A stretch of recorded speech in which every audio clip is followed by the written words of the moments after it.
సమస్త మహిమ ఘనత దేవునికి మాత్రమే చెల్లిస్తున్నాను. హల్లెలూయా. ప్రియ దేవుని జనాంగమా, దేవుడు నిజంగానే ఒక కొత్త కోణంలో ఒక సాక్షిగా ప్రస్తుతానికి వాడుకుంటున్నారండి. దేవుడు ఆయన పరిచర్యలో ఒక చిన్న పాత్రగా పలు ప్రాంతాలు ఆయన నామానికి మహిమార్థంగా దేవుడు వాడుకుంటున్నారు. ఇది కేవలము ఆయన ఉచితమైన కృప మాత్రమే. హల్లెలూయా. మరి దేవాతి దేవుడు దైవజనులను ప్రేరేపించి ఒక మంచి అవకాశం ఇచ్చున్నారు. ఈ యొక్క ప్రాంతానికి ప్రేమతో ఆహ్వానం పలికిన దైవజనులు దైవప్రసాద్ అయ్య గారికి, కుటుంబ సభ్యులకి, కూడి వచ్చిన ప్రతి ఒక్కరికి ప్రభు పేరట వందనాలు తెలియజేస్తున్నానండి. అయితే ఎందుకు మోకాళ్ళు మీ ముందు వేచి ఉన్నానంటే, ఈ దినమున్న ఒకటి ఆ గొప్ప దేవుడి ముందు తగ్గించుకున్నట్టుకు, రెండు నా గతంలో ఈ శరీరము ఎంత బలహీనంగా అయిపోయిందో, ఆయన బలము ఏ విధంగా ఉంటుందో మీకు కల్లారా మీకు అర్థమయ్యేటట్టు చెప్పాలనే ఆశ మాత్రమే. హల్లెలూయా. మళ్ళీ చెప్తున్నాను, ఏ మనిషికి గొప్ప కాదు ఇక్కడ. ఆ మనిషిని బాగు చేసి వాడుకుంటున్న ఆ దేవాతి దేవుడు మాత్రమే గొప్పవాడు. హల్లెలూయా. ఈ టీవీ మరి ముఖ్యంగా ఏర్పాటు ఎందు నిమిత్తం అంటే, మామూలుగా చెప్పేస్తుంటే ఇటువంటి వారు చెప్తారులే బోల్డ్ మాటలు, ఈయన చెప్పేది నిజమో కాదో అని డైలమోలో ఉండిపోతున్నారు కొందరు. సో అటువంటి రెండు తలంపుల మీద ఉండడానికి వీలు లేదు. మన దగ్గర ప్రతి సాక్ష్యంలో ఉన్న మాటకి ప్రూఫ్ ఉంది కాబట్టి ప్రతిదీ చూపిస్తూ చెప్పి ఎటువంటి పరిస్థితి నుంచి దేవుడు ఏ విధంగా మార్చారో సాక్ష్యం చూపుతూ ఆయన యొక్క గొప్ప బలమేంటో, ఆయన శక్తి ఏంటో నాకే కాదు ఇక్కడ ఉన్నవారు ప్రతి ఒక్కరూ రుచి చూడాలనే ఆశ మాత్రమే. హల్లెలూయా. అయితే నేను ఎక్కడికి వెళ్ళినా సరే ఒక 3 గుంపుల గురించి పంచుకుంటాను అన్నమాట. ఈ భూమి మీద, ఎక్కడండి, భూమి మీద చిన్నలు మొదలుకొని వృద్ధుల వరకు ప్రతి ఒక్కరూ ఉంటే యేసు ప్రభు వారిని ఎరగని అన్యుడిగా ఉంటాడు. లేకపోతే దేవుని సన్నిధికి వస్తూ మారు మనసు లేకుండా లోకానుసారంగా జీవిస్తూ దేవుని దగ్గర ఆశీర్వాదాలు పొందుకుంటూ ఇష్టానుసారంగా జీవించే వేషధారణ రెండో గుంపు. మూడో గుంపు మారు మనసు పొందుకొని పాపక్షమాపణ నిమిత్తం బాప్తిసం పొందుకొని నష్టమైన ప్రభువా సమస్తం నీవే నాయనా అనే మూడో గుంపు. ఈ గుంపులు 3 తప్ప ఇంకేమైనా ఈ భూమి మీద ఎక్కడైనా ఉంటాయంటారా? ఇక్కడ మీరైనా నేనైనా ఈ 3 గుంపుల్లో ఒక గుంపుకు చెందిన వారమే.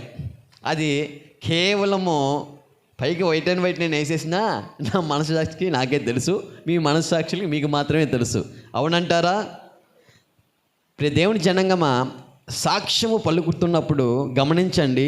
అయ్య బాబోయ్, ఆయన సాక్ష్యం అనుకోకుండా ఆ సాక్ష్యంలో నేనే సాక్ష్యం కలిగి జీవిస్తున్నాను అనుకుంటూ ఒకసారి మిమ్మల్ని మీరు ప్రశ్నించుకోండి ప్రియ దేవుని జనాంగం. ఎందుకంటే దేవుడు వాక్యం ద్వారా మాట్లాడతారు, సాక్ష్యం ద్వారా కూడా ఏం చేస్తారండి, మాట్లాడతారు. ఆయన తలుచుకుంటే గాడితో కూడా ఏం చేస్తారు, మాట్లాడిస్తారంతే. ఆయనకి సమస్తము సాధ్యమున్నది. ఆమేన్.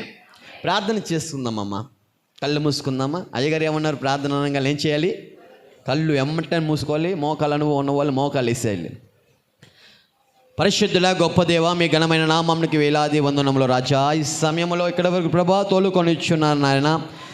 పరిశుద్ధుల నాయన, మరి ఏ సమయంలో అయితే నాయన గతంలో ఏ విధంగా బ్రతికి ఉన్నామో అతిక్రమములు ఈ ప్రాంతంలో మమ్మల్ని ఏ విధంగా అయితే ఒప్పిస్తున్నారో ప్రభువా, అటువంటి పరిస్థితుల్లో ఇంకా ఎవరైనా ఇక్కడ ఉంటే వారితో ప్రభువా మీరు మాట్లాడి మారు మనసు పశ్చాత్తాప కార్యక్రమములు, ఈ కార్యములు తండ్రి కృపమడే కూడికలో మీరు అద్భుతంగా జరిగిస్తారని మనస్ఫూర్తిగా కోరుతూ, చూపిస్తున్న ఫోటోల ద్వారా చెప్తున్న సాక్ష్యం ద్వారా కేవలం మీ నామానికి మాత్రమే నాయన మహిమ తెచ్చుకొని, మరి ముఖ్యంగా వినేవారిలో విశ్వాసము వారిలో అయా తండ్రి నాయన నీ తట్టు తిరిగేలా తండ్రి కృప చూపిస్తారని మనస్ఫూర్తిగా కోరుతూ, ఎటువంటి అపవాది కీర్తులు కృపమాడి అక్కడ గైలుబడి చేయడానికి వీల్లేకుండా వినగలే చెవులు, గ్రహించగలే మనసు మాకు ప్రతి ఒక్కరికి దయచేస్తారని యేసు నామంలో ప్రార్థన అడిగి వేడుకుంటూ మమ్మల్ని మీ చేతికి చెప్పుకుంటున్నాం మా పరమ తండ్రి.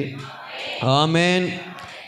మరొకసారి ఈ యొక్క కూడికలోనికి కూడి వచ్చిన ప్రతి ఒక్కరికి సంఘ పెద్దల దగ్గర నుంచి మరి VBS పిల్లల వరకు అందరికీ ప్రభు పేరట వందనాలు తెలియజేస్తున్నానండి.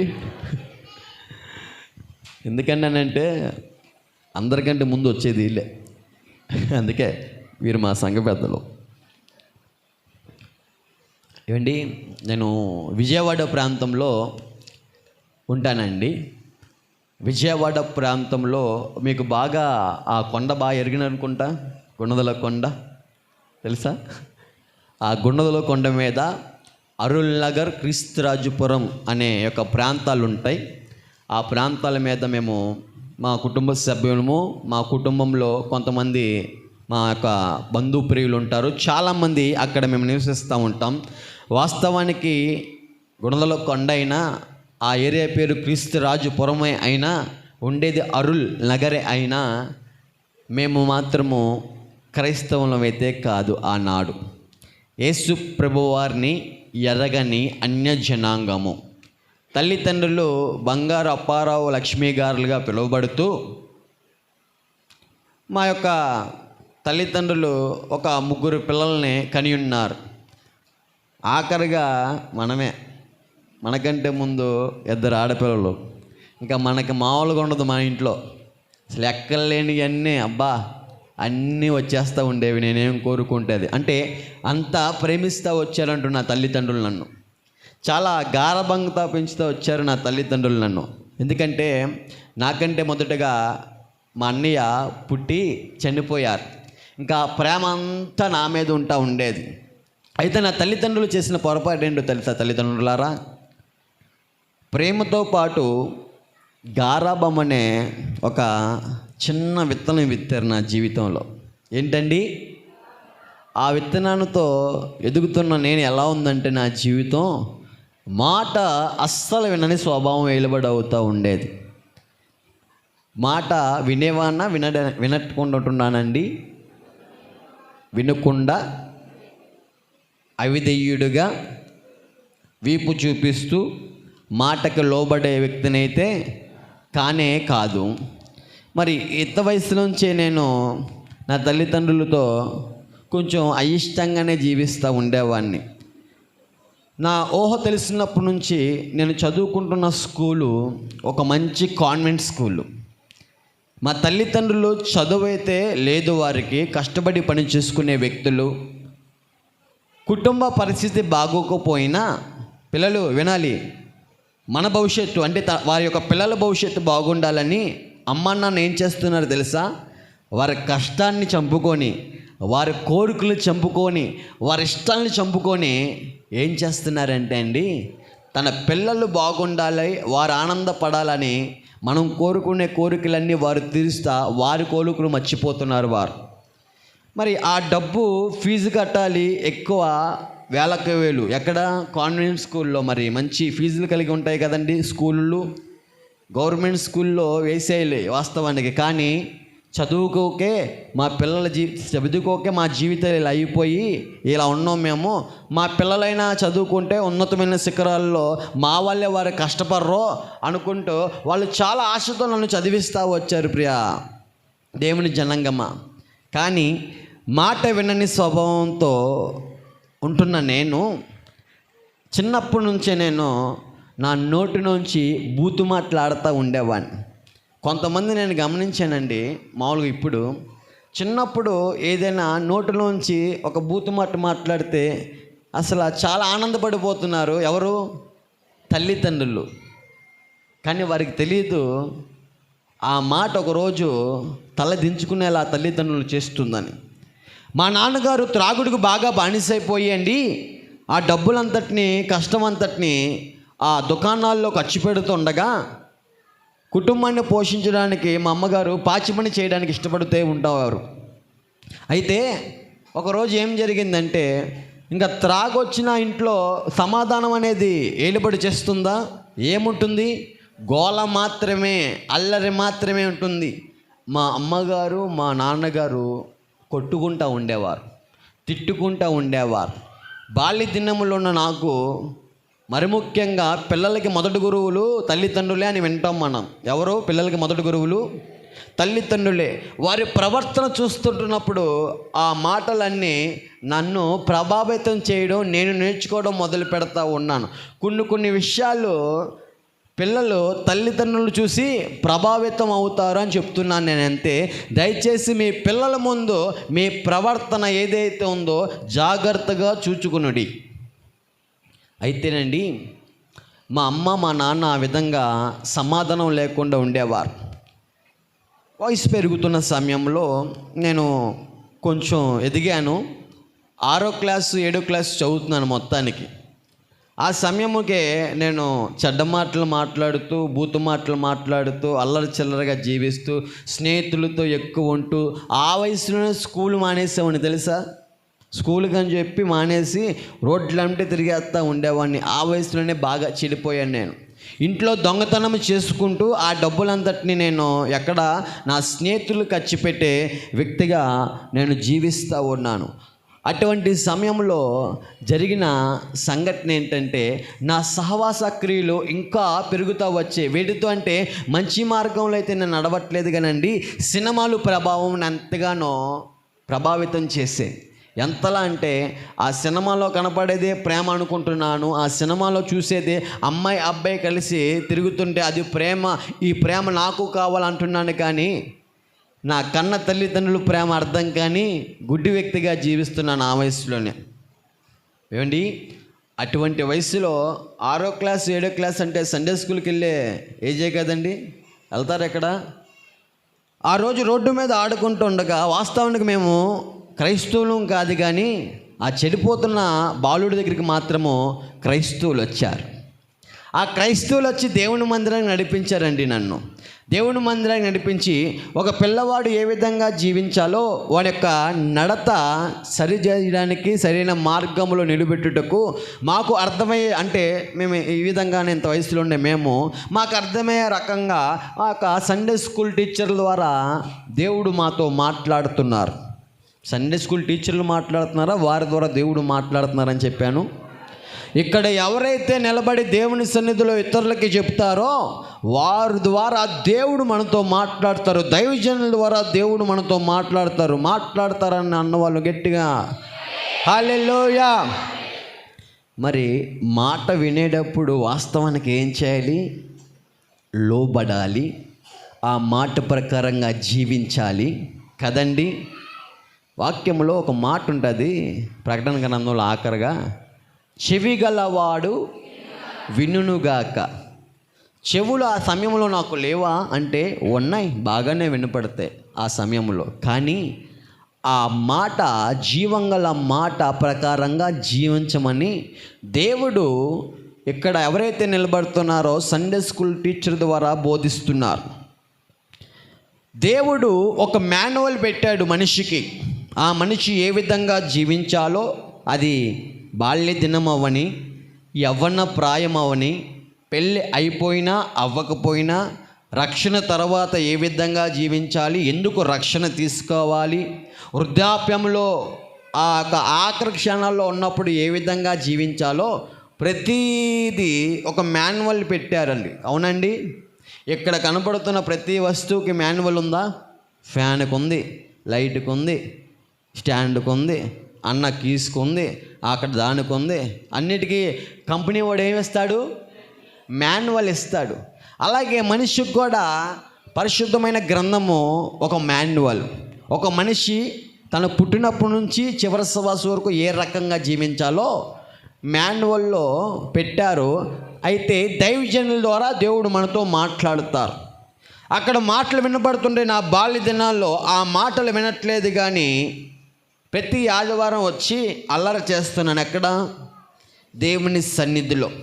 దైవజనులు అంటున్నారు, సండే స్కూల్ టీచర్లు అంటున్నారు, తల్లిదండ్రులను సన్మానించాలి, మీరు ఇలా అల్లరి చేయకూడదు, మీ సహవాస కార్యక్రమములు మంచిగా ఉండాలి, మంచిగా మాట్లాడాలన్న, బూతులు మాట్లాడకూడదు, తప్పు అని మాకు అర్థమే లెక్కల్లో మాకు మాట్లాడుతున్నారు. కానీ అప్పటికే నేను కొన్నిటికి బానిసైపోయాను. ఏంటంటే ఆనాడు మాకు స్మార్ట్ ఫోన్లు అయితే నా చేతిలో లేదు, కానీ టీవీలు మా ముందర ఉంటా ఉండేవి. ఇప్పుడు మా పెద్దల దగ్గర ఏముంటున్నాయి ఎల్లప్పుడు?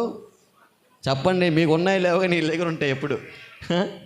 ఆ యొక్క ఏదైతే ఆ టెలివిజన్లో వచ్చే సినిమా, ఆ టీవీలో వచ్చే సినిమాలు ఉన్నాయో అవి ఎంతలా ప్రభావితం చేసాయంటే అండి, ఎంతలా ప్రభావితం చేసాయంటే, ఒకరోజు ఆ ప్రేమ ఏదైతే ఉన్నదో, నేను ప్రేమించిన ఆమె, అప్పటికి నేను దగ్గర 9th 10th చదువుతున్నానండి.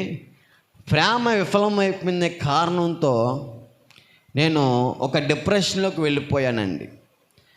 ఈ యొక్క ఎమోషన్ని, ఆ సన్నివేశాన్ని నేను ఎక్కువ సినిమాలో చూసిన వ్యక్తిని కదా. ప్రేమ విఫలమైపోతే ఎలా ఉంటాడు తమ్ముడు, సహోదరుడు, ఎవరు హీరో గారు, చక్కగా స్నానం చేసి డిప్పగడ్డింగ్ రాసుకొని నూనె రాసుకొని వెళ్తాడండి రోడ్డు మీద. ఎలా ఉంటాడు? ఒక పిచ్చి పట్టిన వాళ్ళ ప్రవర్తిస్తూ ఉంటాడు. తన జీవితం ఇంకా అయిపోయింది అన్నట్టుగా ప్రవర్తిస్తూ ఉంటాడు ఆ సన్నివేశంలో. ఆ యొక్క సన్నివేశం బాగా పండాలని. కానీ చూస్తున్న వాడికి ఏమవుతుందో తెలుసా? ప్రభావితం అవుతుంది. నాకే కాదు, ఈ భూమి మీద ఉన్న మనుషులు ప్రతి ఒక్కరికి. ఇక్కడ పెద్దవాళ్ళు ఎంతమంది ఉన్నారంటే మా గ్యాంగ్ అంతా స్త్రీల సమాజమే ఎక్కువ ఉంది కాబట్టి ఒక ప్రశ్న, చిన్న ప్రశ్న, తప్పుగా భావించద్దే, అడగనా? మనము చూసే ఏదైతే గతం లేదు, ఇప్పుడు కాదులే, కానీ అవి ఏవైతే ఉన్నాయో నాటికలు, అవైతే నిజాలు కావు. ఏమిటండి అవన్నీ? కల్పితాలా? కరెక్టేనా? కల్పితాలు చూస్తున్న వారు ఎవరైతే ఉన్నారో అక్కడ కల్పితంలో ఆమె ఏదో కంటికి రాసుకొని డింగిడింగిగా నేర్చేస్తూ ఉంటుంది. చూసాము మాత్రం ఎటువంటి డింగిడింగ్ రాసోదు, ఆమె డింగిడింగ్గా ఏర్చేస్తూ ఉంటుంది. అర్థమవుతుందా? నటించే వాళ్ళు రాసుకుంటున్నారు కానీ చూసేవాళ్ళు రాసుకుంటున్నారండి ఏడుపు రావడానికి. చూసారా? మీరే కల్పితాలు అన్నారు, మీరే ఏడిచేస్తున్నారు. అంటే ప్రభావితం చేస్తుంది అంటున్నా మనిషిని. ఆ ఎమోషన్ ప్రభావితం చేస్తుంది. ప్రేమ విఫలమైపోతే ఆ ప్రియుడు జుట్టులు పెంచుకొని ఉంటాడు కదా. ప్రేమ విఫలమైపోతే ఆ సినిమాలో నేర్చుకున్నట్టు బ్లేడ్ పట్టుకొని చేతులు కోసుకుంటున్నాను నేను. దేనికి? బాధ పోతుందేమో అని. ఒకసారి బ్యాట్ బాయ్ ఫోల్డర్లోకి వెళ్ళండి. అప్పటి వరకు సాయి కుమారే, అప్పటి వరకు బంగారు సాయి కుమార్ అని పిలువబడుతున్న వాడినే. కానీ ఎప్పుడైతే ప్రేమ విఫలమైపోయిందో ఇంకా నేను నాకు నచ్చినట్టుగా నేను జీవించాలి వెనుక ఒక మూర్ఖపోయిన ఆలోచన వస్తుండగా, ప్రేమ విఫలమైపోతే హీరో బాబు ఎలా ఉంటారని చెప్పాను నేను. జుట్టు పెంచేసి బ్లేడ్లతో శరీరాలు కోసుకొని ఒక బెజవాడ బ్యాడ్ బాయ్ సాయి అని పేరు పెట్టుకొని ఈ విధమైన అలంకరణతో, అన్న ఇక్కడ నుంచి మీరు బాగా నాకు సైంక్ అయిపోవాలన్నమాట, లేకపోతే నేను చెప్పే మాట అక్కడ పెట్టే ఫోటో సెట్ అవ్వదు, దయచేసి గమనించాలి.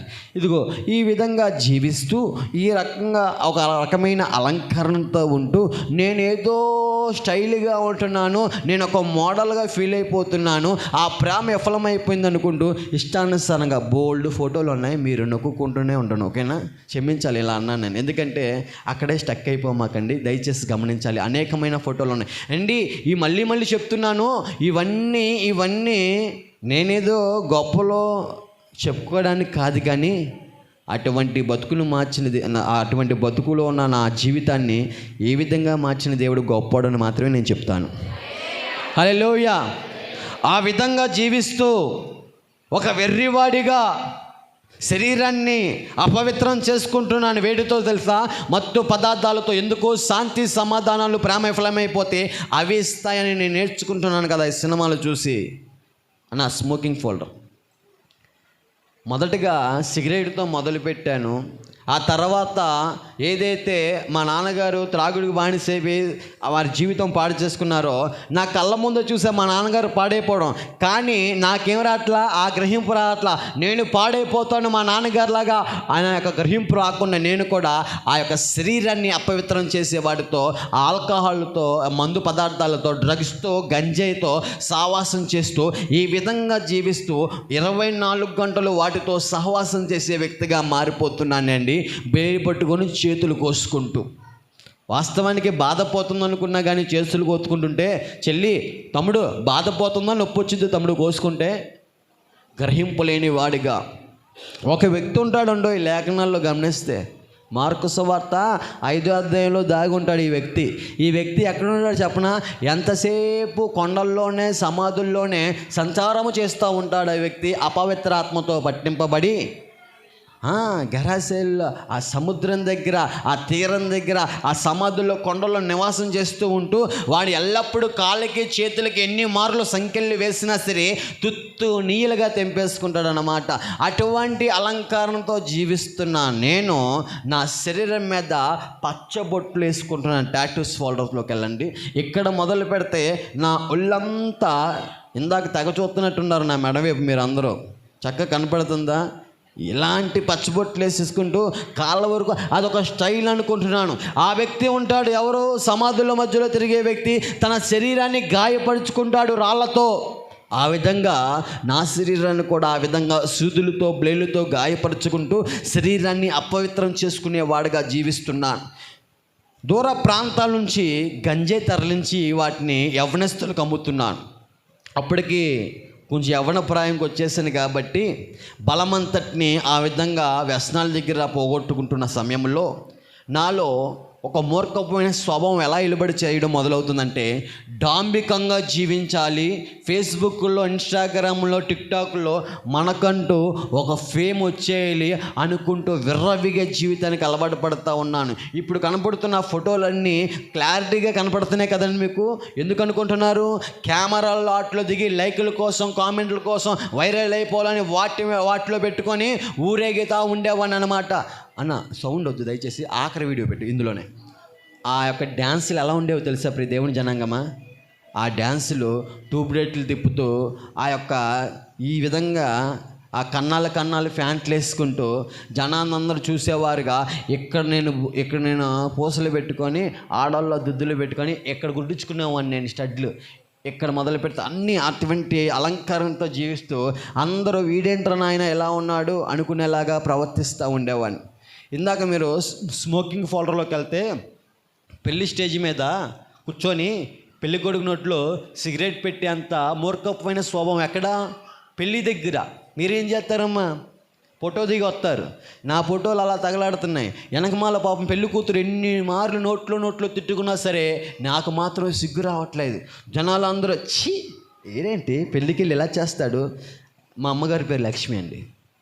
అమ్మా లక్ష్మి, మీ అబ్బాయికి సిగ్గుసారం ఏమైనా ఉందా? ఏంటా ప్రవర్తన, ఏంటా కన్నాలు ప్యాంట్లు, ఏంటా జుట్లు? వాడు చెడిపోవడమే కాక అనేకులను చెడగొట్టేవాడిగా ఉన్నాడు, చిచ్చి అన్నప్పుడు తల్లి ఆనందపడుతుందా? తల్లి నువ్వు చెప్పు. చాలా బాధపడింది కదా. అసలుకే మా అమ్మగారు ఎవరనుకున్నారు? సూపర్ చేసేది భక్తి, పూజలు పునస్కారాలు మామూలుగా ఉండదు ఆమె పూజ. ఆమె ఒక ముత్తైదు గారు. ఎక్కడికి వెళ్ళినా సరే, ఏ ఫంక్షన్ జరిగినా సరే పెద్ద పెట్టి ఉండదు మా అమ్మకి. మరి ఆమెను ఏమనేవారంటే, మీ అబ్బాయి బతుకు చూడమ్మా అనేవారు. ఆమెని ఎంత అవమానకరంగా మాట్లాడుతూ ఉండేవారు. నా బట్టి నా తల్లికి నెమ్మది లేదు, నా బట్టి నా తండ్రికి నెమ్మది లేదు. కారణం ఏంటో తెలుసా? నా ప్రవర్తన. వారికి ఒక బహుమానం ఇచ్చానండి నేను. ఆ బహుమానము కన్నీళ్ళు. అలా ఉంటే మరి సంతోషపడతారా, బాధపడతారండి? ఏడుపు వస్తుంది కదా ఆ విధమైన జీవితంతో. తన కొడుకు ఎలాగలా మార్పు చెందాలని మా అమ్మ ఎన్నో పూజలు చేస్తూ తాయెత్తులై కట్టించేసి, కొంచెం మాంత్రికులు ఉంటారు కదా, వారి దగ్గరికి తీసుకెళ్ళిపోతుండేది. వీడికి ఏం దయ్యం పట్టిందో చూడండి బాబు, ఏంటి ఎలా ప్రవర్తిస్తున్నాడు. నిజమే, లేఖనాల్లో ఉన్న మాట ప్రకారంగా అపవిత్రాత్మతో సంచారం చేస్తున్న వాడినే. వాస్తవానికి మా స్థావరాలు కూడా ఎక్కడో తెలుసా మా గ్యాంగ్వి? సమాధుల మధ్యలో. సమాధులు ఎలా ఉంటాయండి? సమాధుల తోటలో ఒక మనిషిని చక్కగా పాలరాయిలతో మన వాళ్ళని ఉంటాయి కదా, మాకు మాత్రం మంచాలా ఉపయోగించుకునే వాళ్ళం వాటిని. నైట్ పూట మధ్యాహ్నం లేదు, పొద్దున్న లేదు, అక్కడే కొండల మధ్య సంచారం చేస్తూ మా శరీరాలు గాయపరుచుకుంటూ గంజి అమ్ముతూ ఉంటే ఏ పోలీసు వాళ్ళు ఒప్పుకుంటారండి? ఒప్పుకుంటారు? ఇక్కడ మా దగ్గర అయితే తాడి చేస్తారండి. విజయవాడ ప్రాంతంలో ప్రతి పోలీస్ స్టేషన్ పెట్టి శరీరం అంతటిని వాళ్ళకి అప్పచెప్పి వాళ్ళు కొట్టుకుంటారా బాబు అన్నట్టుగా ఉంటున్నాం. కానీ మేము మాత్రం బ్రతుకులు మార్చుకోవట్లా. మా స్నేహితులు అందరు ఇక్కడే ఉంటారు పక్కన రాజమండ్రి సెంట్రల్ జైల్లో. సగం మంది విజయవాడ వాళ్ళందరూ నా ఫ్రెండ్సే. అరే బాబు బ్యాడ్ బాయ్స్ అంటే మా ఫ్రెండ్ అంటారు. లోపలికి వెళ్తే ఇప్పుడు ఇంటర్వ్యూకి వెళ్ళి అడగండి, చెప్తారు. అటువంటి సావాసాలు అన్నమాట. నైట్ అయితే బ్లేడ్ బ్యాచ్ మన వాళ్ళు కూడా ఉన్నారంటగా, ఈ రోడ్లో ఉన్నారంటగా. నైట్ అయితే ఆపేస్తారంటగా. ఇప్పుడు వెళ్ళేటప్పుడు ఆపితే వాళ్ళకి సువార్త చెప్పడమే ఆపి. దేవుడికి స్తోత్రం. నిజంగా ఎదురు చూస్తాను అయ్యగారు నేను, ఎప్పుడెప్పుడు ఎవడాపుతాడా అని. ఎందుకంటే నా బతుకు మార్చారా, నీ బతుకు కూడా మారుస్తారా తమ్ముడు అని. అదే నా పని ఇప్పుడు చెప్పడం దేవుడిలో. హల్లెలూయా. అటువంటి సావాసాలండి. పోలీస్ స్టేషన్లో పోలీస్ కేసులతో ఇష్టానుసారంగా యవ్వన ప్రాయములో ఆ బలమంతటిని ఆ విధంగా పాడు చేసుకుంటూ, వ్యభిచార గృహాల్లో పాడు చేసుకుంటూ, పెళ్ళి కాకమునిపే ఆ యొక్క శరీరాన్ని అపవిత్రం చేసుకుంటున్నాను జారవత్వంతో. పెళ్ళి అయిపోయిన తర్వాత చేయాలి, అది ధర్మము కదండి. పెళ్ళి అయిపోయిన వారితో దేవుడు ఏ విధంగా అంటాడు? అమ్మా భార్య, ఓ భార్య, నీ శరీరం మీద కేవలం నీ భర్తకి తప్ప పరే యొక్క పురుషుడికి అధికారం లేదు. ఓ భర్త, నీ శరీరం మీద కేవలము నీ భార్యకి తప్ప పర ఆడదానికి అధికారం లేదు. పరేదాని పెళ్ళైపోయిన ఆడదాన్ని, పరేవాని యొక్క భార్యను నువ్వు ఆశిస్తే ఆ మార్గం నిన్ను నాశనానికి దారితీస్తుందని ఒక బలమైన హెచ్చరికలు ఉంటాయండోయ్. నేను మాత్రం ఏం చేస్తున్నాను తెలుసా? ఎంజాయ్ చేస్తున్నానని నన్ను నేను కోల్పోతున్నాను. అసలు వాస్తవానికి మనిషి యొక్క మాన్యువల్లో ఏముందండి? ఏం తాగితే కిడ్నీలు బాగా, అవయవాలు బాగా పనిచేస్తాయి? వాటర్ బదులు క్వార్టర్ తాగామనుకో ఏమవుతుంది అవయవాలు? తమ్ముడు నవ్వుతున్నావు ఏంటి? అలవాటు ఉంది ఏంటి? ఏమైందండి? నవ్వుతూ మాట్లాడుతాం కానీ సరదాగా, కానీ వాస్తవంలోకి వెళ్తే అవయవాలు పాడైపోతాయి. ఇందాక నేను రాజోల దగ్గర, అక్కడి నుంచి నేను వచ్చాను ఇక్కడికి. ఆ రాజోల దగ్గర కారు మీద దింపుతా అంటే, సరే తిప్పండి బాబు అంటే, వాడేమో పెట్రోల్ బండికి పెట్రోల్ కొట్టేయకుండా డీజిల్ కొట్టించాడు. ఏమండి, మాన్యువల్ ఏం పెట్టాడు కంపెనీ వాడు? ఏం పెట్టాడు? బాబు పెట్రోలే సెట్ అయ్యేది బాబు, ఆ ఇంజన్కి డీజిల్ సెట్ అవ్వదు. డీజిల్ కొట్టించాడు, స్టార్ట్ అవ్వట్లా.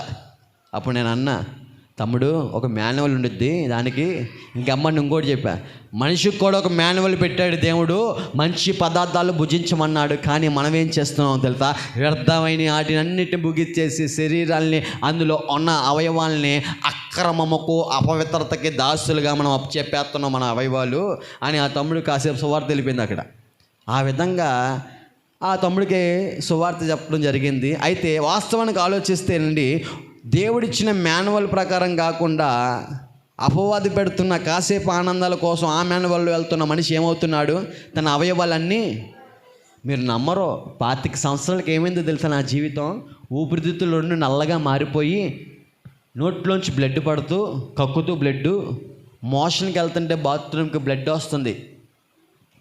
ఆ మోషను తిండి అరగక పేగులన్నీ ఇన్ఫెక్షన్ అయిపోయి, పేగులు దగ్గరగా మాడిపోయి నల్లగా వచ్చేది మోషను.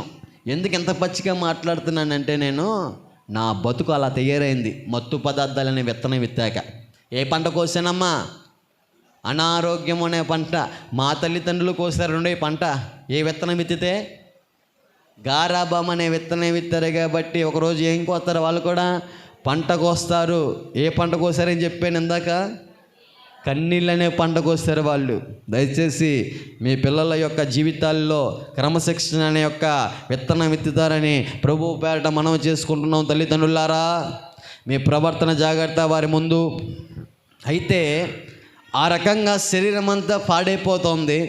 మరి ముఖ్యంగా డాంబికమైన జీవితంలోకి నన్ను నడిపించింది ఏంటంటే, సోషల్ మీడియా, ఫేస్బుక్, ఇన్స్టాగ్రాము, ఇప్పటివరకు టిక్టాక్లు చూసారే, అవి వాటిలో వచ్చిరాని లైకుల కోసం, కామెంట్ల కోసం పొంగిపోతూ మనకంటూ ఒక స్టేజ్ వచ్చేసింది. ఏంటో తెలుసా?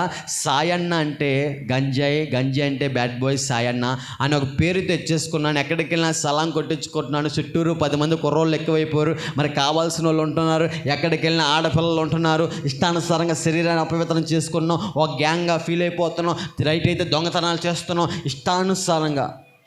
ఒక దైవజనుడు ఉండేవాడండి విజయవాడ ప్రాంతాల్లో, మా ఏరియాలో. ఆయన నైట్ పూట ఎప్పుడు అన్న సౌండ్ తగ్గించి దయచేసి. దైవజనుడు నైట్ పూట మరి ఎప్పుడు తింటారో నాకైతే తెలిసేది కాదు. అప్పుడు సంఘం గురించి ఎంతగానో ఆలోచించే వ్యక్తి ఆయన. కుటుంబంతో కూడా ఎక్కువ సమయం గడపడం. ఆయన ఎవరితో ఉంటాడు ఎక్కువ? సంఘముతో. సంఘమే కుటుంబం అనుకుంటూ జీవించే వ్యక్తి. మేమేమో అర్ధరాత్రి పూట అప్పుడే మాకు తెల్లారవుతూ ఉండిద్ది అనమాట. ఎందుకంటే దొంగలు ఎప్పుడు ఉంటారో లేచి అప్పుడే. ఆయన ఏమో వస్తూ ఉంటే ఆ వ్యక్తిని, అంటే పాస్టర్ గారిని పచ్చి బూతులు తిట్టే వ్యక్తిగా నేను ఉండేవాడినండి. ఆ రకంగా నా జీవితం ఉంటుంది. తల్లిదండ్రులకి మాత్రం నెమ్మది సమాధానం లేదు.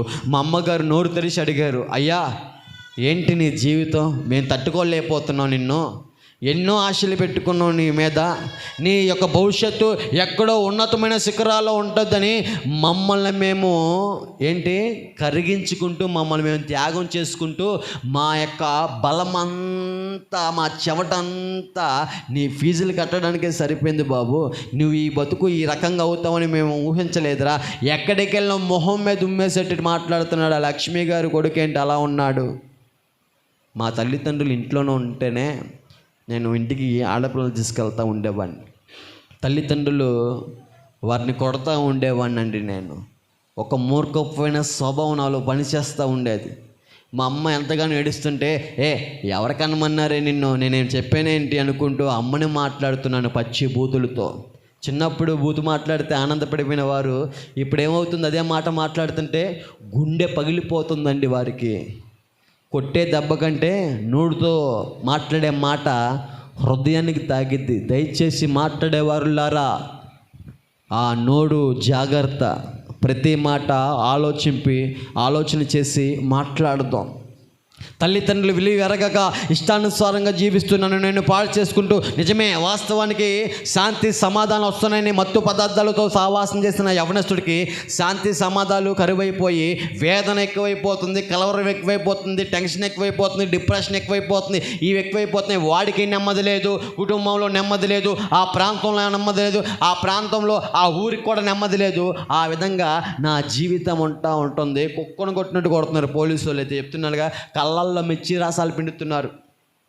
అయినా సరే మేము జీవితాలు వాళ్ళు చెప్పిన మాటలు వినట్లేదన్నమాట అండి. ఆ రకంగా జీవిస్తున్న కార్యక్రమంలో అవయవాలన్నీ ఎలా అయిపోయినాయంటే, టాయిలెట్కి వెళ్తుంటే ఆ యూరిన్ గ్రీన్గా ఎల్లోగా వచ్చి అందులో బ్లడ్ బయటపడుతూ ఉండేదన్నమాట. చాలా సన్నగా అయిపోయి ఇలా కొడుతుంటే చెక్క సౌండ్లు బయటకు వస్తున్నాయి. ఎందుకంటే ఎముకలు తాగుతున్నాయి నాకు. ఇలా కొడుతుంటే చెక్క సౌండ్లు వస్తున్నాయి. అంత బలహీనుడు అయిపోయాను దెబ్బకి. మరి బలహీనుడు అయిపోయిన ఆ వ్యక్తి ఎక్కడికి ప్రాకులాడుతాడు? మరి ముఖ్యంగా మొదటగా హాస్పిటల్ కదండి.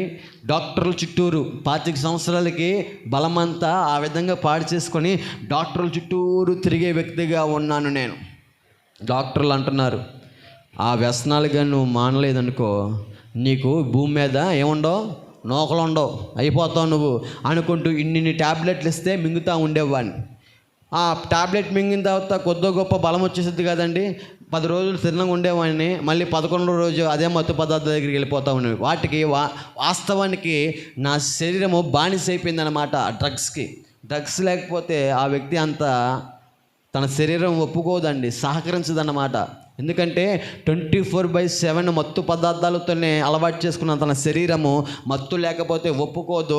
వాటికి బానిసైపోయి తీసుకపోతే ఇక నరాలు ఇక్లేసి అంటారు కదా, అటువంటి అవుతూ గ్యాస్ అంతా పట్టేసి ఒళ్ళంతా ఎక్కడ నొప్పులు ఏవేవో జరుగుతూ ఉండేవి శరీరంలో. మా అమ్మ నాన్న భయపడిపోయారు. బాబు నీకు దండంరా నాయన, అక్కడ నువ్వు పుట్టావు కదా కసింకోట అనకాపల్లి పక్కన, అక్కడికి వెళ్ళిపోయి మా మాట వినయ్యా, అక్కడ అమ్మమ్మ వాళ్ళ ఇంటి ఇక్కడ ఉండిపో. మా పెద్దమ్మ గారు కూడా పిలిచారు. ఆడిని అక్కడ ఉంచమాకండి, ఇక్కడ తీసుకొచ్చేయండి అని మా పెద్దమ్మ గారు కూడా పిలిచారు. అయితే అక్కడ మా మామగారు ఒకరు ఉంటారండి, మా అమ్మగారు అమ్మ. ఆమె ఒక క్రైస్తవురాలు, బాగా ప్రార్థన చేసుకునేది. నేనేమో ఆమె చేసే ప్రార్థనకి అడ్డంగానే ఉండేవాడిని. ఎందుకంటే క్రైస్తవ్యం అంటే చిన్న చూపుగా నాకు, క్రైస్తవ్యం అంటే తెల్లలో దేవుడు అంటూ ఉండేవాడిగా. క్రైస్తవ్యం అంటే యేసు ప్రభు వారు 25వ తారీఖు పుడితే డిసెంబర్ నేను 24వ తారీఖు పుట్టాను అంటే ఎవరు పోస్టు? నేనే పోస్టు, తర్వాత మీ దేవుడు అనుకుంటూ ఈ విధంగా ఒక ఎక్కిరింపు నాలో ఎలుబడి చేస్తూ ఉండేది. ఆ రకంగా ఆ యవ్వనప్రాయంలో చెడిపోయిన మార్గంలో ఉంటున్నప్పుడు మళ్ళీ ఎవరు వచ్చారు తెలుసా? క్రైస్తవుడు వచ్చాడు నా దగ్గరికి. ఈసారి వచ్చిన క్రైస్తవుడు గతంలో నాతో పాటు తిరిగిన వ్యక్తే. బాబు సూర్యనారాయణ పెట్టండి అయ్యా. గతంలో నాతో పాటు తిరిగిన వ్యక్తేనండోయ్, ఈ పాపాన్ని ఇద్దరు కలిసి జరుపుకున్న వారమేనండోయ్. కానీ ఆ వ్యక్తి యేసు ప్రభు వారి దగ్గరికి అంటే దేవుని సన్నిధికి వెళ్ళాడు, వాక్యం విన్నాడు. వాక్యం వింటూ వల్ల యొక్క జీవితంలో విశ్వాసం వచ్చింది. వాక్యం వింటూ వల్ల నువ్వేమవుతావు? రక్షింపబడుతావు. లేఖనాలు ఘోషిస్తున్నాయి కదా, ఆ మాట ప్రకారంగా చక్కగా ఆ స్నేహితుడైన క్రైస్తవుడు మార్పు చెంది ఒక క్రైస్తవుడిగా చక్కగా బాప్తిసం పొందుకున్న ఒక విశ్వాసిగా నా దగ్గరికి వచ్చాడండి. వచ్చి అంటున్నాడు, ఇతని పేరే సూర్యనారాయణ ఎందుకు ఈ పేరు చెప్తున్నానంటే గతంలో అయ్యగారు కూడా యేసు ప్రభు వారిని ఎరగని వ్యక్తే, కానీ యేసు ప్రభు వారిని రుచి చూసిన వ్యక్తి. చూడండి, పాడైపోతున్న నా దగ్గరికి మళ్ళీ దేవుడు క్రైస్తవుని ప్రేరేపించాడు. పాస్టర్ గారు చెప్తే అన్నని ఒక తాగుబోతుడు ఇంకో తాగుబోతుడు చెప్తాడే వింటాడని. ఏమండి, దేవుడు అలా ప్రేరేపించి నడిపిస్తే నేనేం చేస్తున్నాను తెలుసా? తన మార్పు నా కళ్ళకు కనపడుతున్నా సరే గ్రహించని వ్యక్తిగా ఉన్నాను నేను. బంధుప్రియులు అంటున్నారు, ఒరే నీతో పాటు తాగినోడు ఆడు, నీతో పాటు చేస్తున్నాడు, ఆడి జీవితం అలా మారిందంటే మేము నమ్మలేకపోతున్నాం. వాని జీవితాన్ని మార్చిన దేవుడు ఆయన నిన్ను కూడా మార్చడానికి సిద్ధంగా ఉన్నాడు. వానితో పాటు దేవుని మందిరానికి పోయా అనుకుంటూ మా బంధుప్రియులు మంచి చెప్తుంటే, మరి మన యొక్క డైలాగులు ఎలా ఉంటాయి తెలుసా? మంచి చెప్తే మనకు నచ్చదుగా, మనకు చెడే కావాలి. ప్రేమిస్తేవారు గద్దిస్తారు, ఆ గద్దింపు మాటలు నచ్చేవి కాదు. కానీ అన్న నువ్వు సూపరు, నువ్వు తురుము, నువ్వు వేగ, నువ్వు గంజి బాగా తాగుతావు అన్నా, ఇంకా వదులన్నా అనుకుంటూ వాళ్ళు చూస్తారు. నా యొక్క అవయవాలు ఏమైపోతున్నాయి. ఇంకా ఇటువంటి వారే నాకు ఇష్టం అన్నమాట. అటువంటి లెక్కలేనని ముద్దులు పెట్టేవారే నాకు చాలా ఇష్టం. బంధుప్రియులంతా చెప్పినా సరే నేను అనేవాడిని, మా అమ్మ నాన్న నాకు రోజు ఏం పెడతారండి? అన్నం పెడతారు. అన్నం పెట్టే మా అమ్మ నాన్న మాటలు నేను లెక్క చేయను, మీరెవరు చెప్పడానికి అనుకుంటూ వారితో బూతు మాటలు. అమ్మ మీ అబ్బాయికి లక్ష్మి, మీ అబ్బాయికి మంచి చెప్పినా మేము సరిపోతున్నామా, చిచి ఆ నోరులో అనవసరంగా నోరు పెట్టాం మేము చి అంటే నేను అనేవాడిని, ఇది నా ఇష్టం, ఇది నా జీవితం, నువ్వెవరా చెప్పడానికి అనుకుంటూ అటువంటి స్వభావము. యవ్వన ప్రాయములో ఆ విధంగా పాడైపోయిన నా శరీరము ఎలా అయిపోయిందంటే హాస్పిటల్ చుట్టూరు తిరుగుతుండగా క్రైస్తవుడు వచ్చి అంటాడు, నా స్నేహితుడు, ఒరే ఒక్క అవకాశం అయ్యా యేసు ప్రభు వారికి ఇస్తే, ఓ యవ్వనస్తుడా నీ జీవితాన్ని దేవుడు బాగు చేస్తాడు, నా జీవితాన్ని కట్టిన దేవుడే నీ జీవితాన్ని కూడా కట్టగలడు. ఇదిగో మనము దుష్టుణ్ణి జయించి ఉన్నాం. దేని చేతన? వాక్యము చేతన.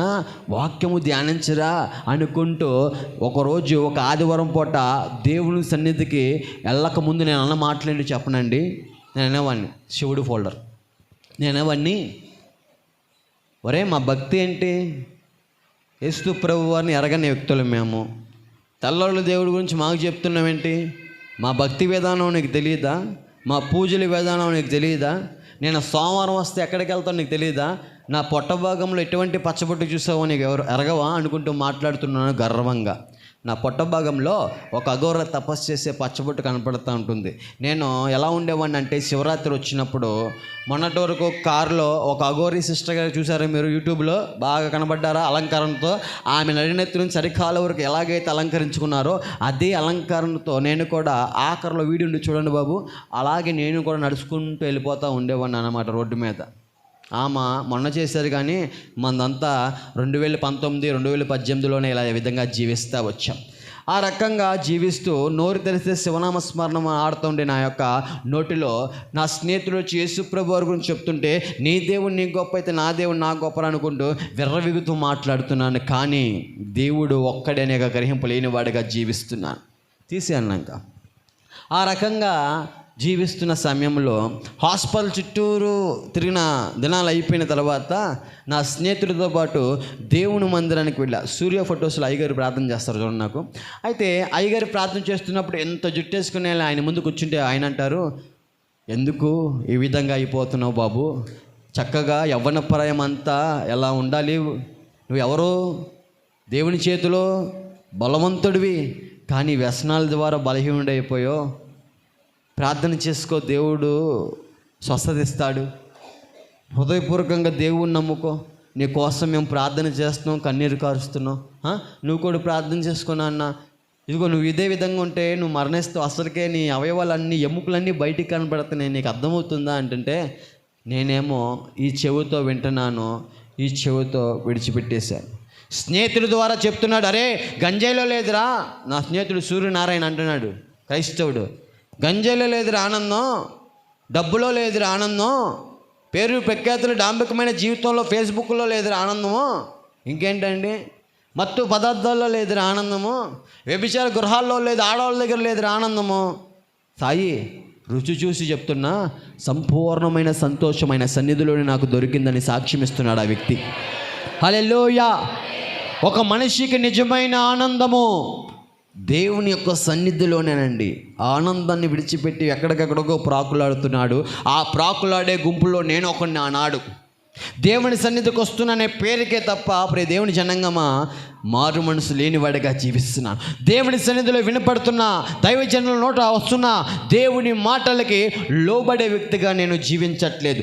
దేవుని సన్నిధికి వస్తున్నాననే పేరే తప్ప దైవజనుల దగ్గర ఒక రకమైన ప్రవర్తన, 4 గోళ్ళ మధ్య ఫోనుతో మరో రకమైన ప్రవర్తన, మనుషుల ముందు మరో రకమైన ప్రవర్తన, ఇలాగా ఆ రకమైన ప్రవర్తనలతో జీవిస్తున్నాను నేను.